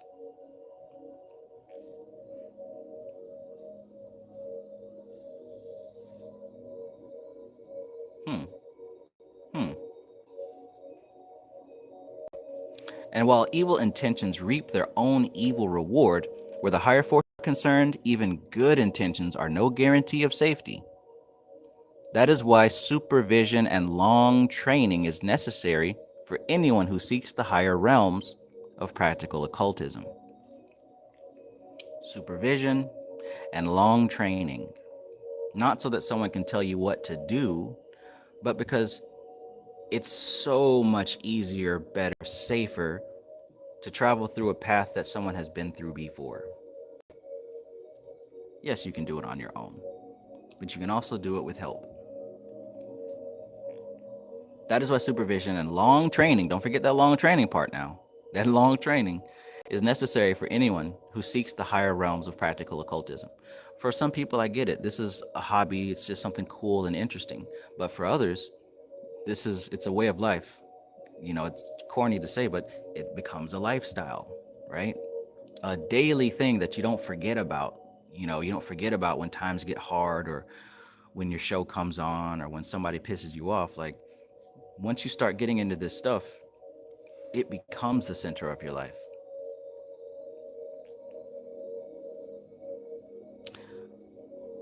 That is why supervision and long training is necessary for anyone who seeks the higher realms of practical occultism. 27. It must be borne in mind that minor karmic adjustments are often as painful as a major balancing up. That's an interesting thing that we don't think about. Look what he says. It must be borne in mind that minor karmic adjustments are often as painful as major balancing up. In any adjustment that is made, it is necessary to pull down and tear apart the aspects concerned and then to replace them in correct alignment. The force of Gibura is one which, possibly above all others, needs calm and detachment in its application. It is all too easily confused with brute violence, but it really represents the majesty of the law on the inner planes. Again, that sounds a lot like what Patanjali said in the Yoga Sutras. It echoes the requirements of yoga. And he said the two main requirements are consistent practice and non-attachment. Doesn't that sound just like what he said here in this book?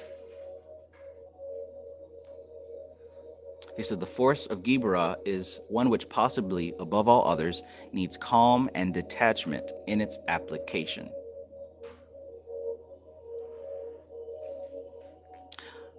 Verse 28.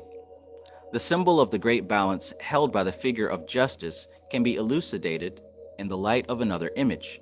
That image is of a ship in distress in which the sailor must adapt himself to the worst circumstances, doing all he can to keep himself afloat.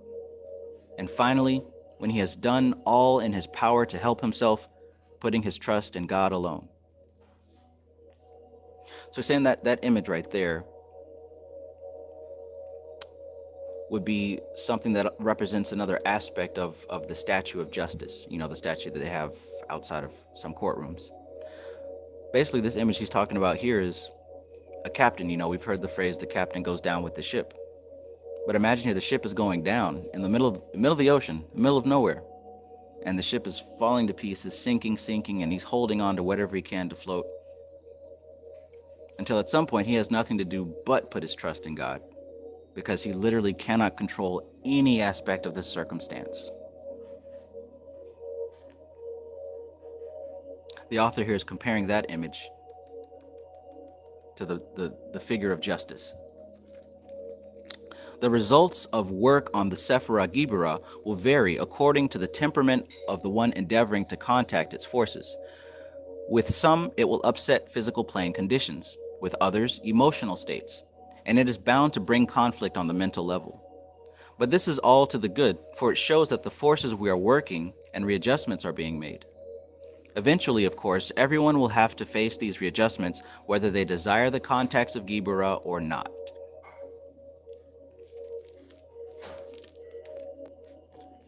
That reminds me of something that was said in the beginning of the Kabbalistic Tarot. But basically, I'm paraphrasing, but he says that when you begin work on Hermetic Kabbalah, it kind of accelerates karma that may have been set to take place over a slower period. I can't remember what page it was on, but I know I've referenced it a few times.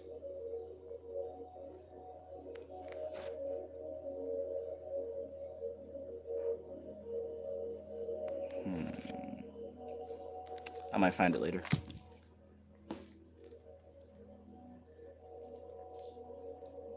Vincent El Cristo, peace, peace. Straight Panther, greetings, greetings.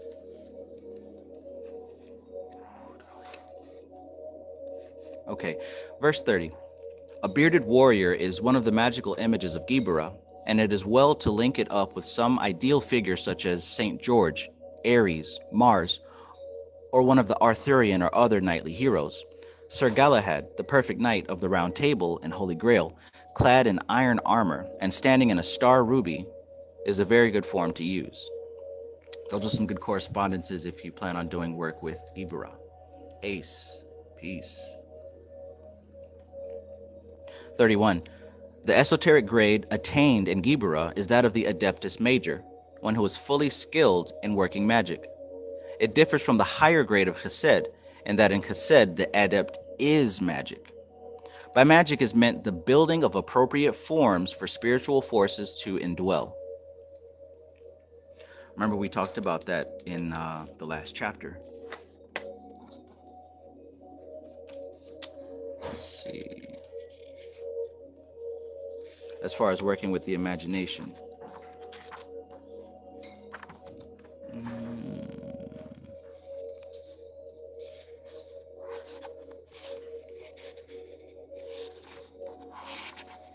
That's the limitation.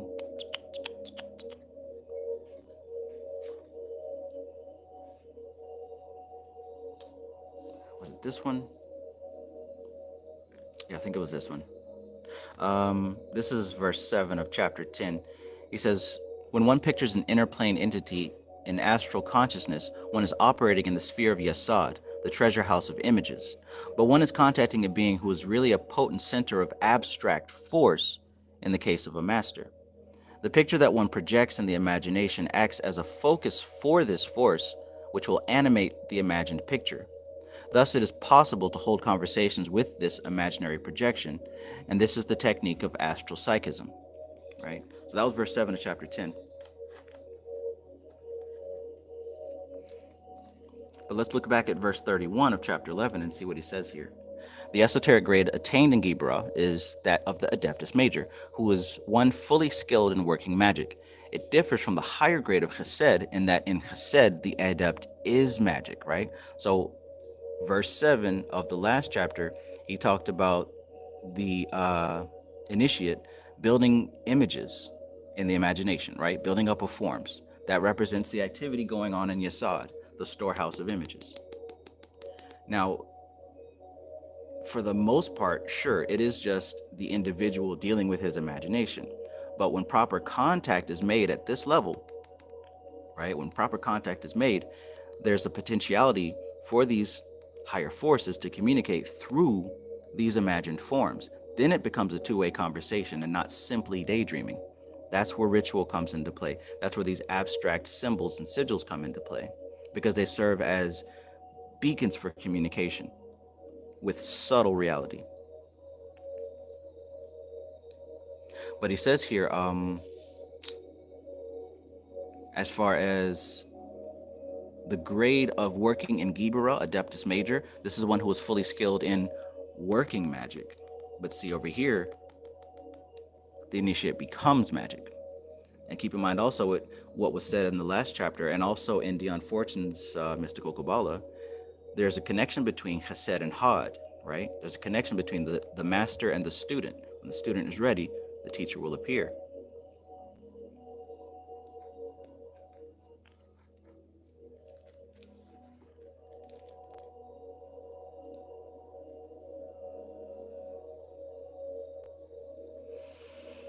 Hmm.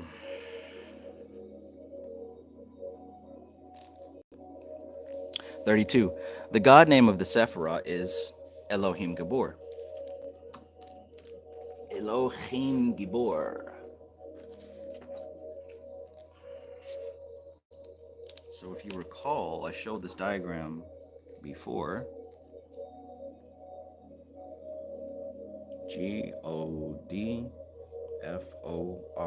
Godform. Just erase that and do it better. Because like I said earlier in this video and yesterday's video, we're dealing with depth, with levels of shared memory, the subconscious mind, really. But it isn't individual, it doesn't belong to any one person. These memories are shared, connected, and they stack upon each other to build the individual. That's what Chitta represents. Really looking at the tree of life, we're studying Chitta. We're studying Chitta and the level of Chitta that we're able to have access to. So the most pure level is the God form or the God name level. And as it becomes more diluted, it starts to become more personal. It's very general down here, all encompassing. But it's filtered through the archangelic level. It's filtered down through the angelic level, filtered down into the species level, filtered down into the hereditary, the bloodline, the family, filtered down into your personal childhood, which is your collection of memories that you were raised to. And that is filtered down into the person that you've been most of your life. And that's filtered down into the person you are at this very moment. That's a stacking of memory. And like I said, most of us only have access to just a few layers, depending on what level of trauma we've experienced and depending on how strong we are with non-attachment.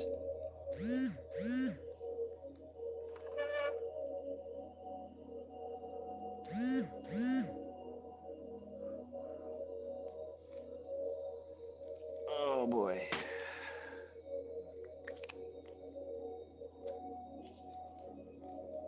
Let me know if you follow. Let me know if you follow. Because I know that this stuff can be difficult to digest if you're not familiar with it. But if anyone does have any questions or misunderstandings, don't be afraid to say something, because that actually helps me teach it.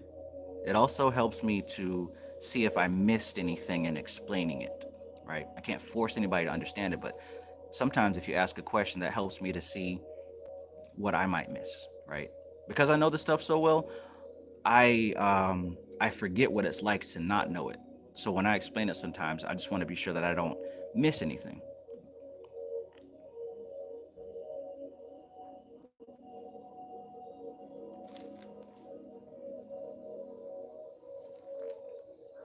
Okay, so I'll keep going. Yeah, so 32. I just wrote the God name, God form. The God name of the Sephirah is Elohim Gibor, perhaps translated as Almighty God, implying the might of cosmic law which cannot be evaded.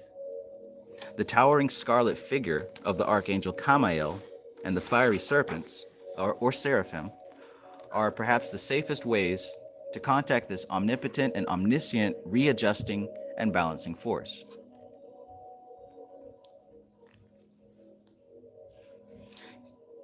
Kamael is protector of the weak and wronged, and also the avenging angel who pursues transgressors of human or cosmic law.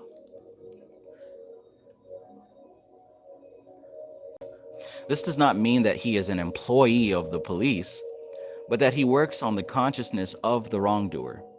Few breakers of law rest easy in their beds, and Dostoevsky's Crime and Punishment gives an account of how the workings of the criminal's own mind can lead him on to retribution. 33. We have already considered the bright and dark angels of the soul of man, and attributed their sphere of action to Chesed and Geburah. Perhaps the best form in which one could visualize these two entities allotted to every human being would be as members of the Chesedic and Giburic orders of the angels. By the way, if this sounds like something brand new to you and you don't know what the hell he's talking about as far as these archangels, I highly recommend you get this book, The Ladder of Lights. He breaks down the four realms of the tree in wonderful detail, but he also goes into even more detail on the function of the archangel and the function of the classes and orders of angels. I did an audiobook on this whole thing, so at least you can get that.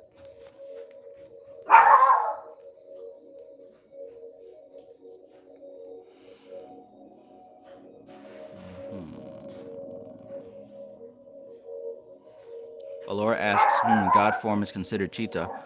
All of memory is chitta. When they talk about chitta, they're talking about the totality of mind, or memory, I should say. They say chitta is memory. But it's good to consider that memory is actually layered. Memory isn't just your memory. Memory isn't just personal. There's also hereditary genetic memory. There's also species memory, right? And that range of memory, it expands all the way to the God name level. But our awareness is what we have access to at any given time. The same way that you have all your childhood memories, but you can only bring up a certain percentage of it at any given moment. If you have that book, Mind and Its Mysteries, written by Swami Sivananda, he has a chapter on chitta that's actually really good.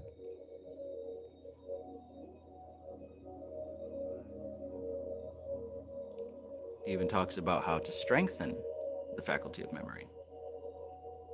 Liam Murphy asks, what book is this? This is a practical guide to Kabbalistic symbolism, book 1 by Gareth Knight.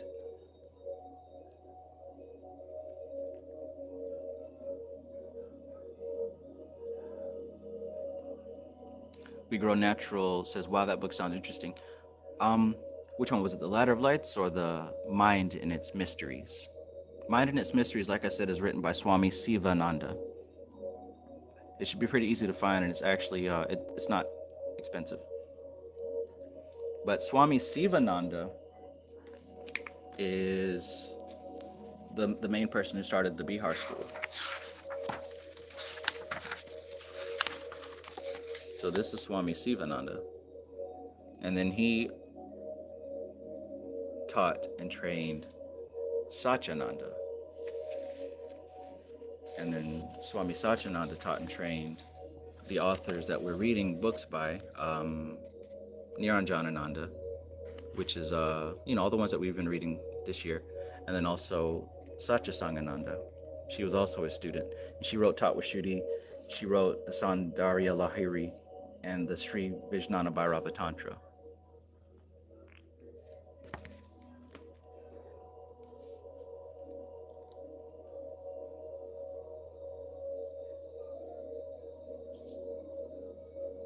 A says chitta is what makes us one because we share the same infinite memory.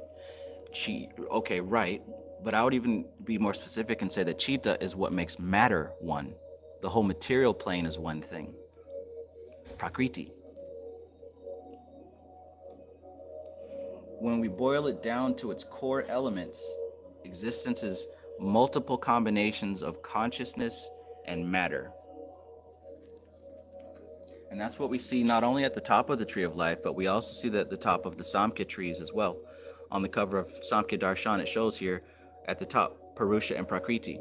Purusha being a symbol or an octave of consciousness, Prakriti being a symbol or an octave of matter, manifestation. We also see on page 45 of Tattvashuddhi, of course, the diagram, which is almost a Samkhya Vedic tree of life. But at the very top, we have the same thing, Shiva, which is a representation of pure consciousness, and Shakti, which is a representation of pure energy. And we know that energy is an aspect of matter, or matter, I should say, is an aspect of energy.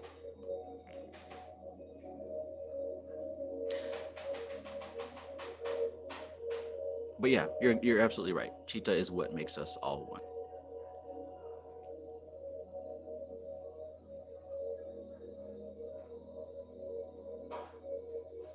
Yes, good stuff.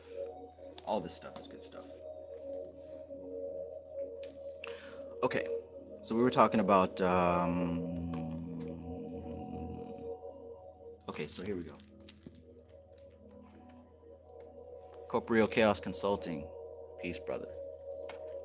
So just real quick, we looked at the Kabbalistic Tarot, textbook of mystical philosophy. Really breaks down the connection between the tarot and Kabbalah, and why they are interchangeable, why they represent different aspects of this whole thing. And you'll see pictures like this: the light, the bright, and the dark angel, right? So what he was saying here is that these are represented by the archangels of Gibura and Chesed, which is Kamael and Zadkiel.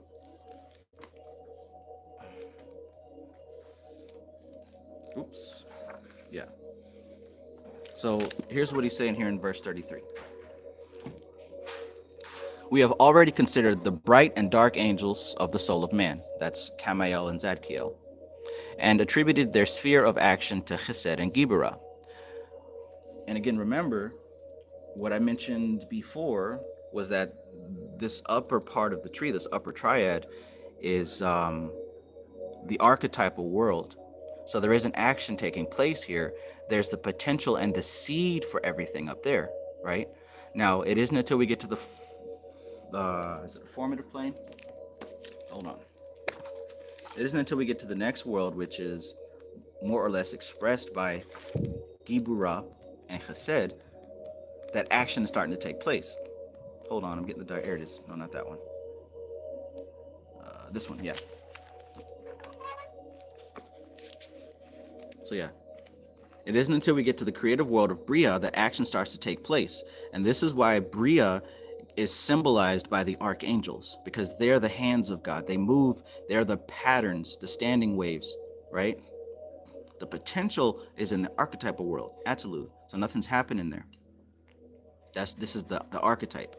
But it's in the creative world of Bria that things start to move. And this is why it's called the pillar of mercy and severity, because like I said earlier, it's at this point, which is pretty much the highest that most people can conceive of in their experience, right?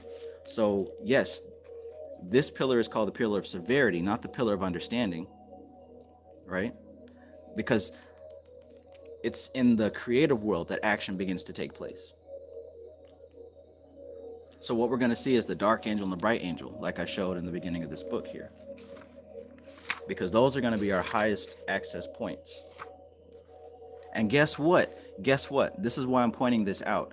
This is important also because this is why we see the Briatic color scheme of the Tree of Life, right? Because you notice how in the book it talks about the different colors, different color schemes, right? And you'll see in the beginning chapters of all these books, it'll show you that there's different colors depending on which world of the tree.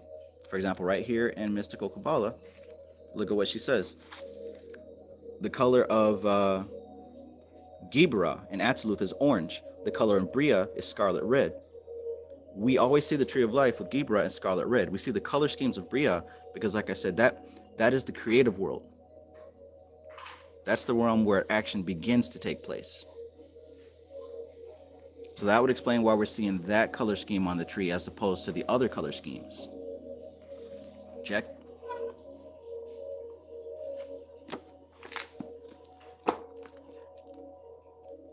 Check yourself before you wreck yourself.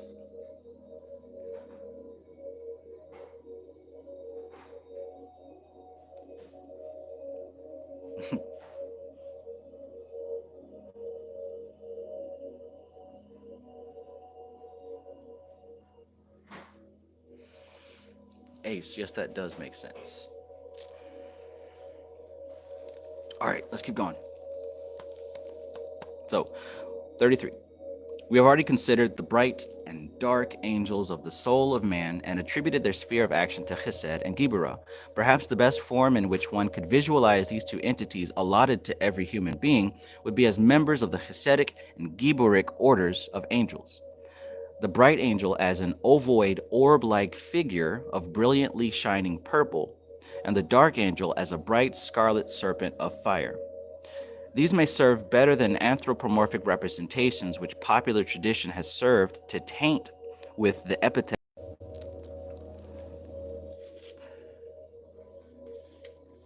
So the descriptions he gave here of these different classes of angels, the description that he's given here, it's not just arbitrary, it's not just because.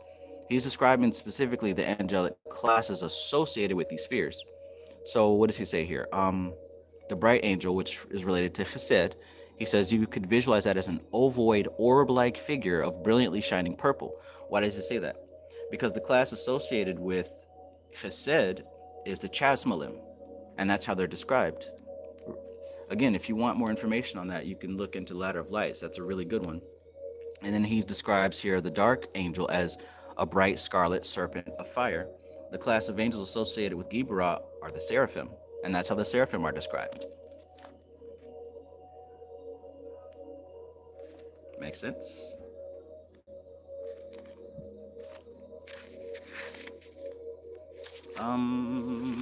Let's see.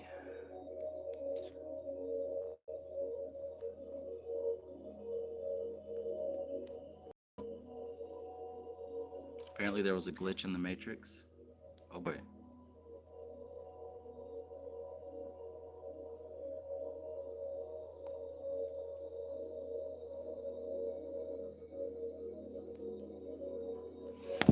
Okay. Let's see. Zadkiel. But yeah, if you look in Ladder of Lights, there's each one of these chapters goes into the class of angel and archangel, right? And once again, if you didn't have it, you can screenshot this on Ladder of Lights if you want to know specifically where he's talking about each one of these archangels and angelic classes. These are the pages that they're on. If you're about that life, you can get your own information. So in Ladder of Lights, Chesed, when he's talking about Zadkiel, that's page 141. The Chasmolim, that's page 138. In Geburah, when he's talking about Kamael, the burner of God, that's page 125. When he's talking about the seraphim, that's page 121. I suggest getting that if you don't have it already.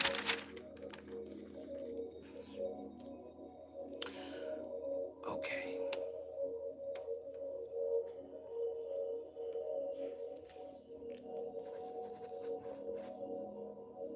(34). Now we're getting to the world of Asaya. And the world of Asaya represents the spheres of the Tree of Life as the planets that we have. 34. The mundane chakra of Gibura is the red planet Mars, one of the so-called malefics of popular astrology. The planet has been described by the Tibetan in Mrs. Bailey's Esoteric Astrology as producing great struggles, but leading finally to great revelation. The Martian evolution is one based on the passional and instinctual levels, as the Earth is based on the physical, and so its effects on this planet can occur at a passional and therefore often group level. Group level, right? Remember what I mentioned here as far as memory. You know, see what he said as far as the group level? The cheetah, the mind stuff that we have to manage and modify and control. The subconscious, the unconscious, the conscious. It's stacked like layers, right? Your individual self that you are right now, this moment, the person that you were, the childhood level, right? Now it starts getting shared. The hereditary level, that's shared with you and your family. The species level, that's shared with every human person, right? Then it goes into the earth level. Then it goes to the angelic level, archangel, and God form. But like you said here, the planet has been described by the Tibetan and Miss Bailey's Esoteric Astrology as producing great struggles but leading finally to great revelation. The Martian evolution is one based on the passional and instinctual levels, as the Earth is based on the physical. And so its effects on this planet often occur at a passional and therefore often group level. So the effects that they're talking about here with Mars, with Geburah, happens at the group level. The statement that a planetary evolution is founded upon a certain plane may sound strange, but is based on the teaching on planetary beings in the Cosmic Doctrine, written by Dion Fortune. I didn't dig into that one yet, but I can't wait. Mentioned previously. The whole subject is a vast one, and so can only be mentioned in passing in the present context. Ooh, battery is low. I got 9%. I better plug this thing in. Or maybe we can make it. Let's see. Let's take a risk, shall we?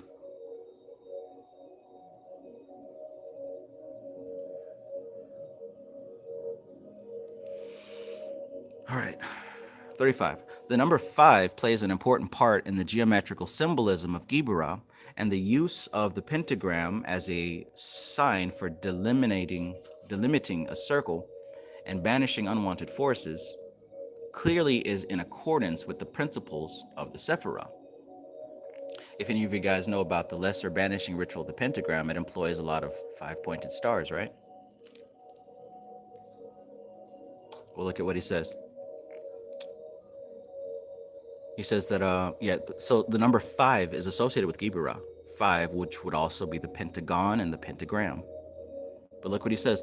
The use of the pentagram as a sign for delimiting a circle and banishing unwanted forces clearly is in accordance with the principles of the Sephirah. Another symbolic way of looking at the Sephirah geometrically is by conceiving the solid figure of Chesed now in motion, dynamic. The geometrical symbol of Chesed is 4, it's a square. So the square is starting to move. We now get the pentagon. 36. Of the pagan pantheon, also that's why 5 is considered the number of change, because 5 relates to the force of Gibura. 36. On the pagan pantheons, the gods of war, Ares, Mars, Thor, and so on, are usually applied to Gibura in view of its general martial symbolism. But this must not lead to an oversimplification of the idea of the Sephirah. Ares was not well thought of by the Greeks because of his brutality and blind violence. And Thor was also very much the rude, simple warrior. Rude and simple. Perhaps the Roman Mars gives a better all-around figure in that he was first a god of spring, which is the new movement and vitality of Gibura. Right? Springtime, 5, change, the new movement of spring, the new movement and vitality of Gibura, then father of Romulus and Remus, the founders of the great empire which brought law and order to most of Europe after conquering it under the aegis of Mars as god of war.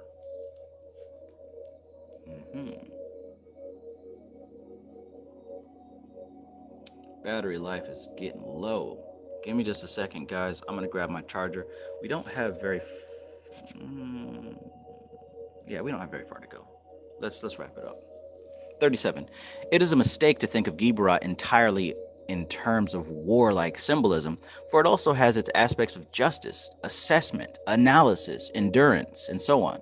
Thus, one could also attribute to the Sephirah many god forms and heroes, from the avenging Furies or Erinyes of the Greeks, through the 42 assessing gods of the Egyptian Book of the Dead, to the jester knight Dinadan of the Arthurian cycle. Can anyone think of a character in popular culture that has to do with change, maybe even be very Geburah-like, and also a jester, laughing all the damn time? I can actually think of 2 characters, one in the DC and one in the Marvel universe.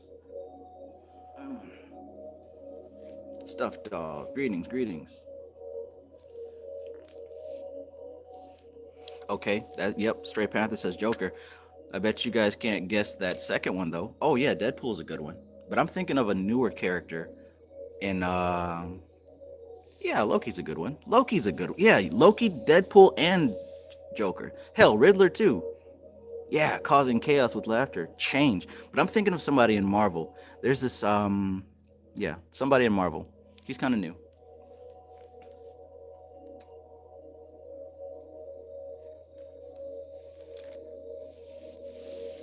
Society Eject says Harley Quinn. Yeah, so it looks like DC plays with this energy a lot, huh? Yeah. Change, right? But anyways, and also the power of the jester. Not simply a clown or a fool, but chaos, right? I'm a chaos being. Let's keep going. To the jester knight Dinadan of the Arthurian cycle. For laughter also comes under the presidency of Gibura. That's what I said in the beginning. What does laughter have to do with Gibura? We don't usually think of laughter and Mars together, but there it is right there. Humor is the destroyer of painful emotion. Boom. Its opposite face, as the Greek-linked cosmic and tragic masks imply, and even apart from its satirical cutting aspect, it is one of the greatest weapons against tyranny. Cool, huh? Corporeal Chaos Consulting says the jester was a member of the king's court. Yes. Straight Panther says, null god of symbiotes. Absolutely. You got it. Let's keep going.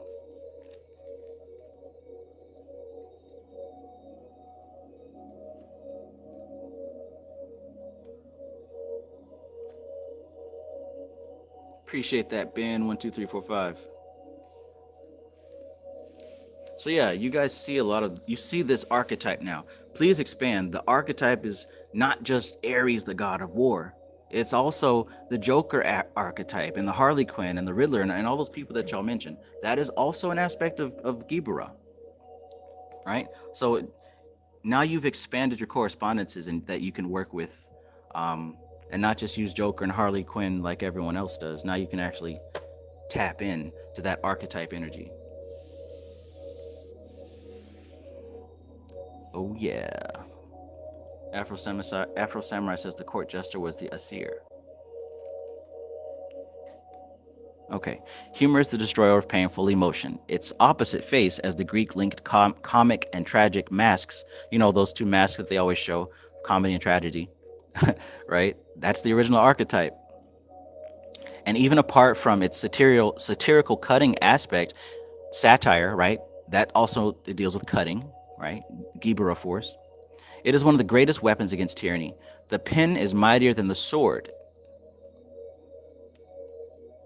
And the type of vainglory that often sets itself up as an authority can survive snubs, curses, or even direct persecution. But laughter and ridicule, never. Right?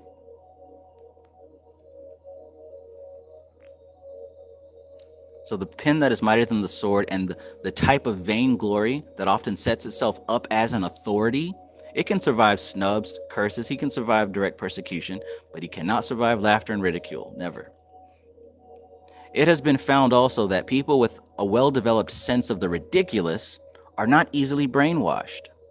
And so laughter should perhaps be considered a prime force of Geburah, for it is ameliorative.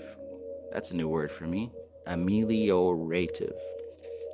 And more cutting than the iron burin or the martial weapons of traditional Geburic symbolism.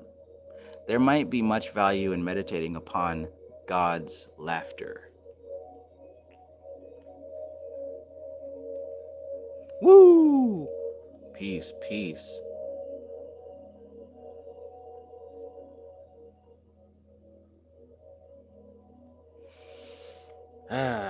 All right, so look, I hope that you learned something from this chapter because I absolutely did. And I'm glad I kind of read it beforehand so that I could point out some of that extra stuff. But if the main thing that I would really hope that you change about your perspective is to see Geburah as something more than just a god of war, Ares, you know, going to slice heads. It's more than that. It has nothing to do with personal emotion and your feelings about it. It's a necessary aspect, and the best metaphor that I've seen came from this book where he talks about the artist who scrutinizes his work so hard and ruthlessly, mercilessly cuts away what is unnecessary, right? Before you can put your stamp of approval, before it becomes worthy of signature, you make sure that that work of art is perfecto, right? That's Geburah. Also, an experience of Geburah is, you know, having this pure light shining through you completely so that there's nowhere to run, nowhere to hide, no excuses, no faking it. You are who you are. And how you feel about that vision, how you feel about that sight of your soul as it is, without the ego covering, without the attachments, you know, you might run from it, you might run towards what you see, or you might stay indifferent, which I'm guessing is probably the best way to go. That also represents an experience of Geburah. So if you didn't do it last night, I suggest you do it today, which is a bit of homework. Maybe take some time to write down different levels of yourself. Like I said, this is probably going to get more refined later on, but take a moment to write down who you are right now in this moment, who you were before that, underneath that the childhood level, the hereditary level, the species level, and continue on. And then once you have a list like this, just kind of meditate and visualize and think about the data collected in these levels of trance, right? Think about the levels of data that's collected and contained in your childhood. And maybe see why I say that most people can't go past this level. because there's a lot of trauma here that blocks the passage because of attachment and running from fear. What would an experience at the hereditary level be like? What would it be like if you could go within and meditate on the energy that is represented by your genetics, the energy that is represented by your DNA, right? And like I said, it's not going to be pretty, and it may be super beautiful to see some of the things that have happened in your bloodline, right? Wonderful things that may surprise you and terrible things that will surprise you. But can you remain indifferent, just like you did at the trauma level, just like you did when, a few months ago, just like you're doing right now? And can you maintain that same indifference when you look at the species level and see all the horrors and wonders of the human race? And once you're able to do that, maybe you can go deeper into the angelic level. Maybe you can go deeper into the archangelic level. And maybe you can see yourself as you are at the archetypal level. I highly suggest this exercise if you want to get an experience for what I'm talking about, because this ain't about the words in the book. This is about the experience. Like I said at the very beginning, we have this shared memory. That's what the cheetah is. And the reason that we have symbols and sigils is because we use these intentionally to unlock some of those layers and get an experience within those layers. This is why we meditate on the chakras. The chakra is a symbol that allows you to come into an experience with what the symbol represents. That's how this whole thing works. If you didn't see the beginning of the video, I highly recommend going back to watch the first 15 minutes. But all in all, do what you came here to do, as if you had any choice to do otherwise. My phone is about to die. But I'm not, ever. This body will, for sure. But I'm not. So have a great day. For real, for real. Have a great day.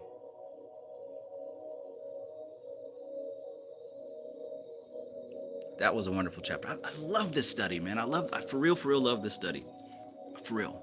And I'm glad that these books are so on point, so potent, so full of information. And I'm grateful that I'm at a level where I can understand it, where I can digest it, where I can process it, where I can talk about it. And I'm grateful for you guys being here, because this just makes it even more fun. And it kind of gives me a reason to, stay consistent and all that other stuff. Chunky chapter. It was highly highlightable, Sunshine Chick. So yeah, greatly appreciate you guys. Greatly appreciate you guys.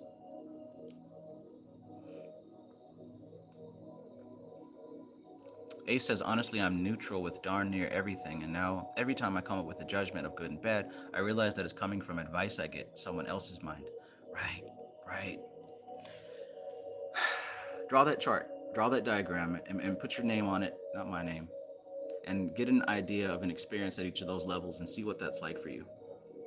I think that will be helpful for starting to get an awareness of being more than just what you think you are, right? Stuffed Dog, peace, bro. We'll catch you next time. Like I said, these last two were kind of just impromptu. I just cut the camera on and went. But I'll try to do it in advance next time for sure. But I appreciate you guys. I appreciate you guys. You make this a lot easier to do, for real. So like I said, you can see me live in June. I'll be in Atlanta, Master Student Conference. If you need a ticket, hit me up. Yeah, we're wrapping up the Inner Light Activation System course, so we're going to be starting it again, I think. If you're interested, if I get enough people who seem to be interested, then we'll run it again. Otherwise, I'm going to do something different. But yeah, keep studying. More importantly, keep practicing. Keep getting an experience. It's not about the words, it's about the inner experience. The words are meant to unlock the experience, so do that. All right, let me log off before this phone logs me off. I got 1%. All right, this is TK Trav. Oh, thank you, Nexus666. Thank you. Ameliorate means make it better and improve. Thank you. Ameliorate. I'll try to use that on Sunday. But this is TK Trav, aka Travis Magus, here with LVX777. I love you guys.